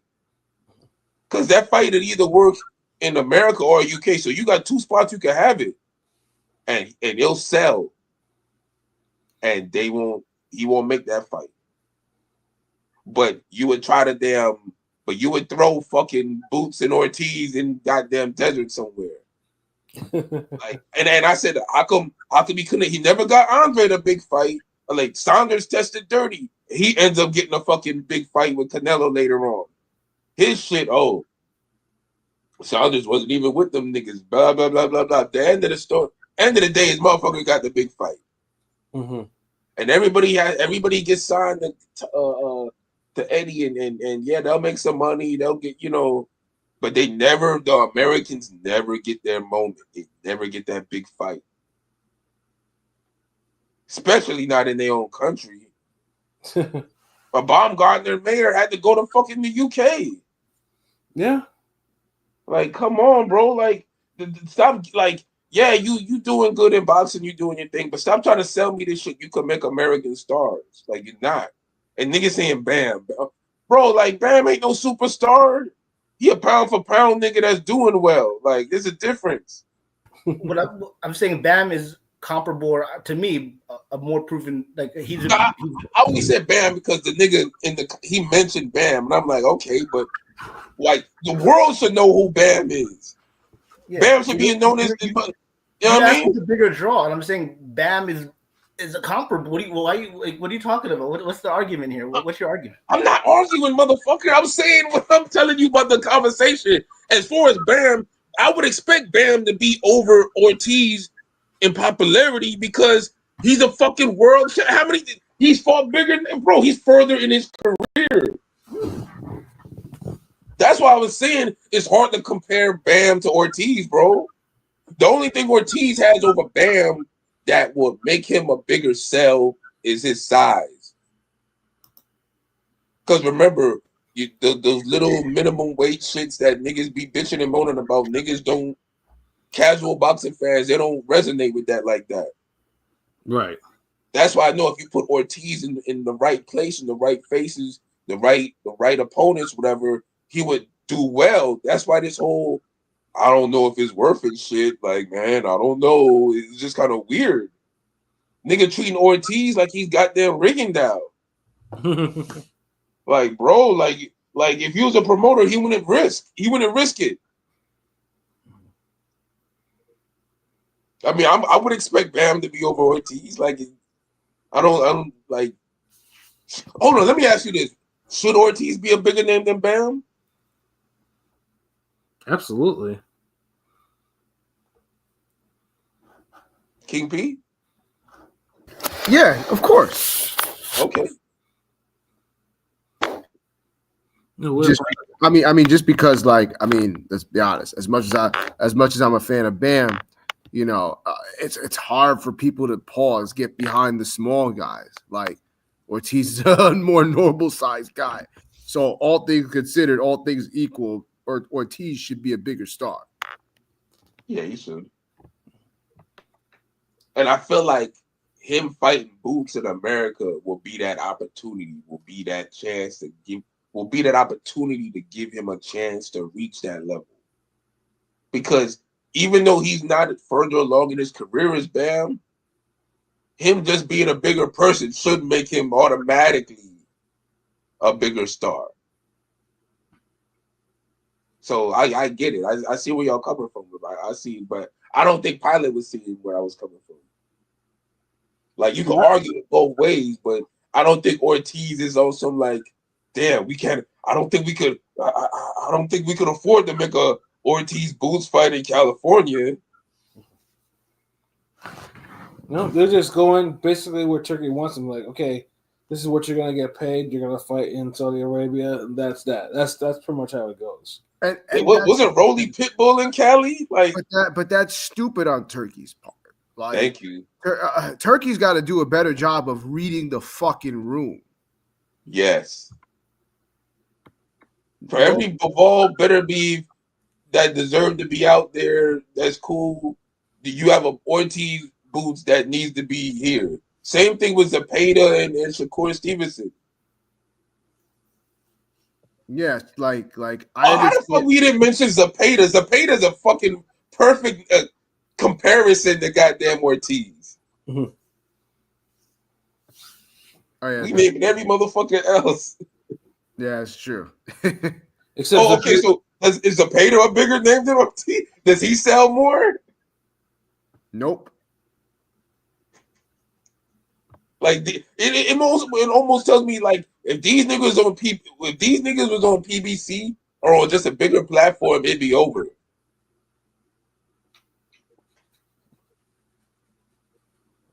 Shit, if Bam's selling the way he sells, shit. Imagine if he was on a ESPN or Amazon or something. That is true. That is because all these niggas is there, really, bro. I mean, all they need is the right. Like, I think they're all at a point where all they need is the right fighter to like boost their value completely up. Like it's like they're one hit away from blowing up. Like that rapper, there's just needs that one hit. All of them are a hit away. Thank you. Like, and that's my honestly. Like, I thought I articulated my point, but you kind of just did it in a better way right there. That what you just said kind of makes like all these niggas is literally relatively on the same level. They just that one hit away. The only difference between the guys like Berlanga and Munguia is they got their Canelo fight. They got their big moment. The Zepedas, the Ortiz, or even Ramirez had his moment with Josh Taylor. Yeah, Ortiz could be Boots' moment. That's true. Well, fucking Berlanga to me is more like he's more like a fucking novelty fighter than he ain't very serious. He's more like a Jake Paul. So I'm not even gonna fuck it. You read my mind because I was literally gonna say like he's in there. He's somewhere between Jake Paul and Rolly. like maybe leaning more toward the Jake Paul. But yeah, like I definitely agree on that. Fuck yeah, you right on that. But yeah, this is a good topic though. But yeah, Yeah, I just don't want to see every fucking great fight like this go to fucking Saudi Arabia. Like you can't grow the sport like that. That's my only complaint, bro. I mean, unfortunately, and here's the harsh reality might be. I really don't think that Turkey Boy cares about growing the sport. I think he just wants to make the fucking matches that he wants to make, his dream matches, and that's that. I don't think he gives a shit about growing the sport. And I believe you. I agree. And the funny thing is, there's people in prominent positions who could really sell the whole importance of making long-term moves and things that could grow the sport long-term and this, that, who could really just, change his mind, or at least not change his mind, but at least present it so in a way where it's like, okay, like this, you shouldn't be leaning toward this. And you know what? Niggas ain't. They just yes man and fucking walking in fields with this nigga holding hands and disagreeing with the shit. and that's my problem. Is too many niggas. The only people I've seen really kind of speak on it were like prominent, like boxing, like media people, like them type, like fans and like troll accounts and some borderline people. But a lot of the big sport entities ain't really, speaking on it like they should. And largely because the fights are happening. That's part of the reason. Yeah, well, one, the fights that they want are happening, and they're not trying to upset the new money mark that wants to come in and make all these big fights and shit like that. They don't want to fucking upset him. And that's why I said these niggas are selfish. These hardcore boxing fans, some of y'all could be real selfish because there's some selfish shit. Like, yeah, niggas would literally, like, y'all would bump into fucking Riddick Bowe and Shannon Briggs, and y'all will see these niggas can literally about to throw hands and fight, and y'all will have y'all phone just off the charger, and y'all won't go live for the rest of us to see it. You'll just tell that to everyone anytime you smoking and drinking with niggas. Like you could have just streamed this shit, bro. Selfish ass nigga. That's all he doing. He's like basically a rich kid is going into your house. He's a new kid. Rich kid come live on your block. He walks into your house. He takes all your Legos, all your G.I. Joes, He-Man toys, and he walks back across the street and plays in his mansion. He tells you, yeah, if you want to play, go play with play over here, nigga. Fuck your house. That analogy. But my toys, nigga, they look better over here. What the fuck? Like, nigga, you just got Batman. Nigga, over here, I got Batman, the Batcave, Batgirl, Batwoman. Nigga, the fuck, nigga? Pretty much making you feel like you ain't shit, nigga. That's what this nigga doing. And then, I don't know. The man has a big ego. Even then, it's like, well, that Canelo shit was just disgusting on both ends. Pause. Like, that was like a motherfucker that's like, yo, I want to play with that toy. But then the owner, that kid with that toy, starts pushing back. I don't know if I want to give you my toy. Well, fuck you. I don't want your toy now anyway. Like, bro. Facts. Like these. I swear, you get it. This nigga gets it. Like with the toy. Battle of the ego. It's the Richard Pryor shit, nigga. What's that movie? He's like the toy or some shit for the rich kid. Like, oh man, like that's exactly what this shit is. I want the ginger head dog. Like, fuck you. I want the ginger boxer. No, I want the Wilder boxer. I want the Asian Zhang boxer. Like, yeah. The toy. The toy. Okay, yeah, that's what it was. Like, oh man, like if somebody, like if I was one of those meme niggas, like I would literally take a scene from that movie and just put all their faces on the toy, put all the boxer faces on the toys, put her as Richard Pryor and the kid as oh shit. But yeah, man, that's all this shit is. Like I said, I'm not saying he hasn't done right by the sport. He's made some moves. He's brought some energy, did some good shit. But all this glazing, that extra glazing niggas are doing is crazy. Like he ain't changed the world, bro. Like I'll be honest, like he might give us the fights we want, but I feel like Jake Paul has done more for the sport as a whole. But even that is debatable if he's given us the fights that we wanted, because I don't. That is debatable too, bro. Like yeah. Like I'm tired of these dudes that are like it's like it's like we're getting, no, I'm not saying we're getting bad fights, but if we not. But if a nigga is asking for filet mignon and we get a fucking, I don't know, a fucking T-bone, and it's like, oh well, you got a T-bone, be happy. Nigga, we asked for filet mignon. Yeah, the T-bone is nice, but that's not what the fuck we asked for. Facts. And then when you do finally get your filet mignon, you get it late, nigga. It took a couple tries before we got better beat ball, nigga. So I mean, and same thing for Tyson Fury Usyk, nigga. So you go into this new restaurant, they only really brought you 2 meals you asked for. And then they was late on them. And then everything else is like King P said. I asked for damn veal parmesan, you give me fucking chicken parmesan. I asked for a Philly cheese, you give me a chicken Philly. I asked for gumbo, you give me fucking minus water, bomba cloud. So it's like, yeah, you giving me, you running some parallel things that are just as good or almost as good. But it's not, nigga. It's not what the fuck I wanted. I wanted the brown skin honey dip, nigga, not the red bone, nigga. You know what I mean? Like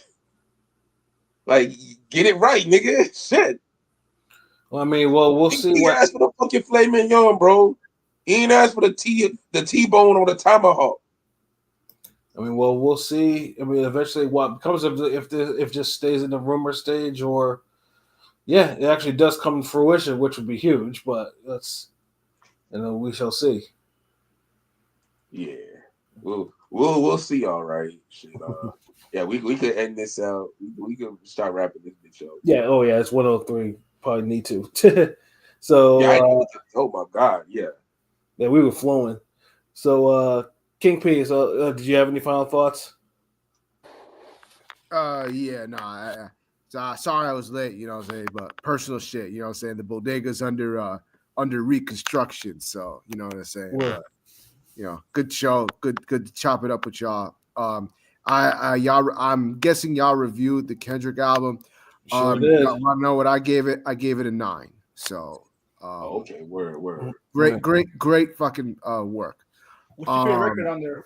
Like, just what's your? Give us your favorite and your worst record. I don't think I have a worst. Like, all of them are really fucking good, but that fucking Squabble Up. Like, I've been playing that over and over. Squabble Up. Like, for some reason that just keeps keep going back to that. Whacked Out Mules and Squabble Up. I keep playing over and over again. Reincarnated, Heart 6. Like I like them all. What's the one shit that we all shitted on? Did you like the? We sit on GNX, the Posse Cut. The GNX, yeah. I didn't hate it, but some of those dudes could have just not been on there. Like, yeah. you could have just left them off. Like, yeah. So that and the let's see. I didn't really play the Peekaboo a lot, but like it's all right. But like I said, I really liked the album. So, and then there was that other one. What was the other Posse Cut? The Dodger shit. Like, that shit was tough though. That shit was fine. That was a better Posse Cut. But like the GNX one, it was like, motherfucker, who are y'all? Y'all are fucking like not needed. Go somewhere. Yeah. I was like, you got some shelves to finish stocking in the back of the bodega. Like you need to come up and buy the register at the Cypher, nigga. But yeah, so you know, it's a great album. Shout out to Ken. And supposedly that's the appetizer. So we getting more, soon. So You like it better than Mr. Morale?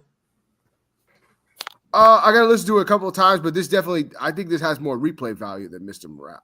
Okay, we agree on that, motherfucker. You know what I'm saying? So shout out to Kendrick. Fuck Drake, motherfucker. Suing, he mad because he lost. Like, bro, like, come on, man. Stop being a bitch, man. Take your L like a fucking man. God damn. Whole ass nigga. So, you know what I'm saying? That's all I got to say about that. And fuck that motherfucker Edgar Berlanga. Like, that's all I got. That's nothing. Like, I'm tired of this. Yeah, that shit with the fucking I'd be disgusted looking at that goddamn well, what was that shit he had in between? He had going back and forth with Caleb Plant, the screenshot, the inbox. Yeah, that shit was so fucking stupid. Like, I'm just tired of him. And then people want to know why I say the N-word. Because I'm from New York, and two, I'm black. I'm like, bro, like, why did you have to start with the I'm from New York? Like, what the fuck does that have to do with anything? Like, oh my God. Hold on, why all the light skin, like all the light Afro black niggas be the quickest ones to be like, yo, I'm Afro Latino, Afro Latino. But here's it be the darkest motherfuckers with the Afros. They the ones be like, Afro Latino. No, man. I'm like, it's because these motherfuckers like Berlanga. Like, he's not even light skinned. He is a white passing Puerto Rican. Like, and it's always no wonder him and Fat Joe get along so well. It's always the white passing ones that'll claim black because they want to use the N-word, or even worse, they want to spew anti-black rhetoric and not get checked for it. They want to say anti-black shit, but then say, well, I'm black, so I'm not being racist. I'm black. Like, bro, get the fuck out of here with that. I know he's not American, but Tito Trinidad has more of a pass.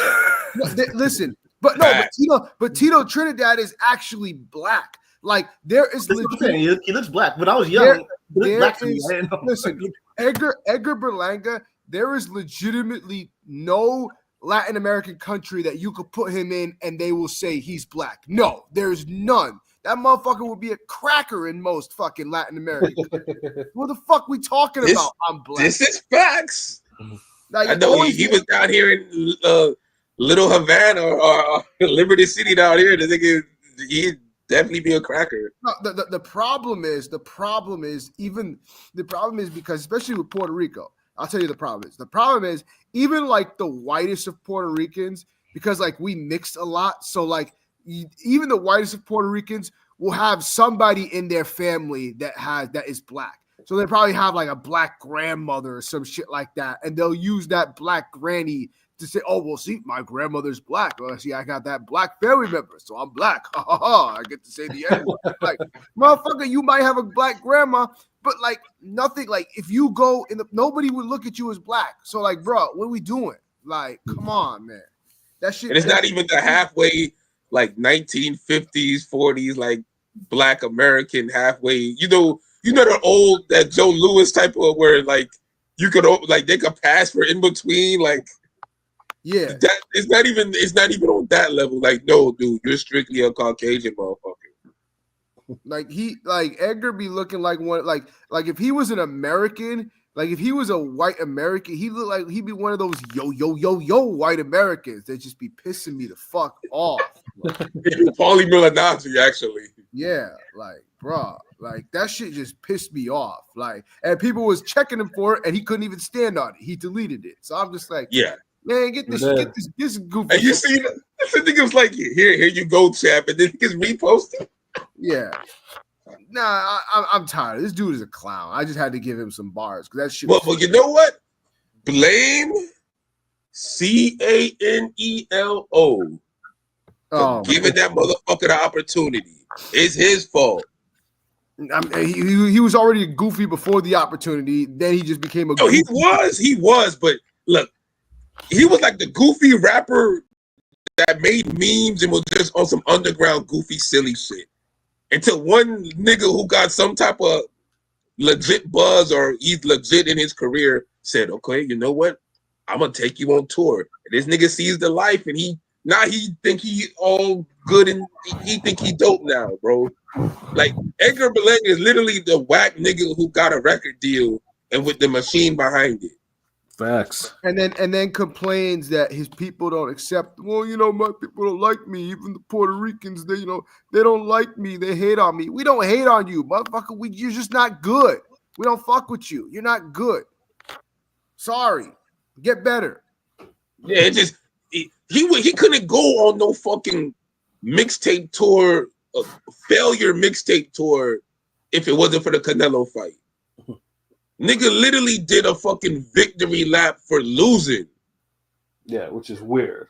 Which is the weirdest, most, I ain't gonna lie, nigga. When you sit down and think about it, 2024 we've seen some of the weirdest shit of all time this year. Real quick, I know we have to wrap up, but I do want to mention it is kind of like a double standard. It's kind of weird that Serrano is doing the same thing but getting a lot of love. That's all. Wait. Hold on. No, we talk about it. I'm just saying it's weird. That's all. Nah, nigga, you want to get fucking jumped on this one, bro. Nah. We're going to talk about this right the fuck now, nigga. I'm sorry. No, I get it because Serrano won. I get it because Serrano won. I'm just saying it's funny. That's all. I get it. But because Serrano Serrano was robbed. Like 90% of the people think she was robbed. Second of all, it was a fight of the year. Third of all, goddamn, maybe 100-some million people seen that motherfucker. Fourth of all, Berlanga didn't win a fucking round. He lost clean. He wasn't even competitive. He didn't go out on his shield. No fucking nothing. And he has the nerve. This is even worse than Ryan Garcia, bro. At least Ryan Garcia can say he landed punches. Way worse than Ryan. Way worse. Like, you can't even do no memes. You can't do anything to big up Berlanga for this shit. It's just, he went the distance. Whoop-de-fucking-do. Fucking Ryder went the distance and landed punches. And he was dropped too. Had Canelo huffing and puffing and wheezing in there and shit. Get the damn pilot. Yo, nigga, like, yo, we got to squabble up, bro. You been saying some wild shit tonight, nigga. Like, bro, like, what's good? Hey, nigga, fuck that. I don't think we gotta say. I get it. But I'm just saying, at the end of the day, the fighter who lost the fight by the judges' scorecards are doing kind of the same thing in a sense. That's all. That's all. I'm not wrong. I'm just saying. I know, but that's all. That's all. Yeah, but the circumstances are not the same. The circumstances make you wrong. I mean, we really comparing, like, I mean, like, we really comparing a motherfucker who's one half of a fight of a year from who's fought 2 fight of the years with this person. We really, like, a motherfucker, if you lose a fight, dude, so you mean to tell me fucking Mickey Ward couldn't go around New England talking about his great trilogy with Gotti? Come again? I'm saying, so you said Mickey Ward doesn't deserve to damn go around and tour New England talking about his trilogy with Gotti? Yeah, sure. I mean, he won a fight. He won one of those, right? Yeah, but he lost the trilogy. Like, I'm sure he can't talk about the trilogy. Like, he only lost once. He only won one fight. It's like a trilogy with lore, of course. Yeah, I mean, I'm just saying, like, it's all good, man. I'm just saying, it's just funny. That's all. This nigga, all right, man. But yeah, man, we gotta go, man. Y'all tune in next week. Whatever. Y'all enjoy y'all Thanksgiving turkey and whatever else y'all niggas eat. Yeah, everything. I eat everything. I think and no fucking potato salad for fucking for Thanksgiving, please. I don't want to see another goddamn fucking potato salad plate. Yeah. I hate potato salad. I can't eat potato salad. I don't hate it. Everybody love it though, so hey.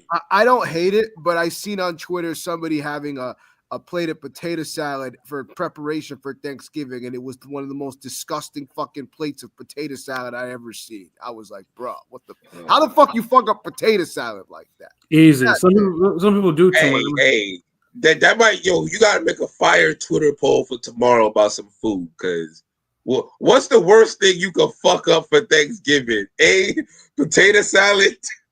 The name, let's list all the signs, my nigga. Oh shit! Oh fuck! Yeah, I ain't gonna lie. Bad potato salad when it look bad. Oh Lord, that's horrible. Yeah. And don't fucking burn your ham either, because I seen somebody a video on Snapchat of a motherfucker already prepping his fucking ham and he overcooked that shit. Like, bro, How the fuck you burn the ham? I've never seen a burnt ham. yeah. Listen, this is the Generation Z fucking cooking. Like, these motherfuckers can't cook for shit. Damn. Thank God I don't know people that are like that. Shit, I'd starve. For real, nigga. Shit. Yeah. R.I.P. that ham though. I'm surprised Pat ain't jumping. It's like, see, Allah found a way to spoil your plans because you weren't eating kosher meals, nigga. Like hey man, if you have options, you could easily avoid it. Now, if it's not the only thing you're eating, then yeah. And one last thing, I don't care if you eat potato salad, macaroni salad. I don't care. Oh, I know what this was going to be. Go ahead. But motherfucker, if you put any type of fucking raisins or cranberries in them shits, yeah, that's a permanent lifetime ban. That is a lifetime ban from the bodega. We do not put fucking raisins in our fucking macaroni salad. Like, what are we doing? What are we doing? Raisins don't belong in any of that shit, bro. Any of it. And I like cranberries. I actually like cranberries, but they're not in my fucking macaroni salad. Yeah, cranberries don't need to be in no stuffing, no damn macaroni. No macaroni and dude, I heard a motherfucker put mayonnaise in mac and cheese, yo. Yeah, that's a sick Negro. What? Right there. Dude, bro. I kid you not. My sister told me about some potluck or some shit. And motherfucker brought goddamn mac and cheese with mayonnaise in that motherfucker. Oh my God. What? Yeah, and that's why you just don't eat any potluck dinner, potluck lunches, any of that shit. When you have potluck and the majority of everybody's, of the lighter, I would show the palm or something, but the lighter persuasion, you run the risk of that shit sometimes. Yeah, well, I've had potlucks where everybody's motherfucking from the Caribbean islands or some shit, so niggas is coming in there with damn curry goat jerk this. Fried this, that, like, so it's like, okay, shit. Mm-hmm. But when you got when you want some other shit, then you'll get the macaroni salad with the raisins or mayonnaise pudding. Ugh. Yeah. But we gotta wrap this up because I gotta go to sleep. But this was a good show. Like, we digressed a little bit, but we also touched about some real shit, the music and everything like that. So, we'll be back on Monday, for Thursday, enjoy your Thanksgiving, enjoy your football, enjoy your pre-Black Friday shopping, whatever the fuck that you be doing on Thanksgiving, man. Just to make sure you enjoy your boxing and do a training, nigga.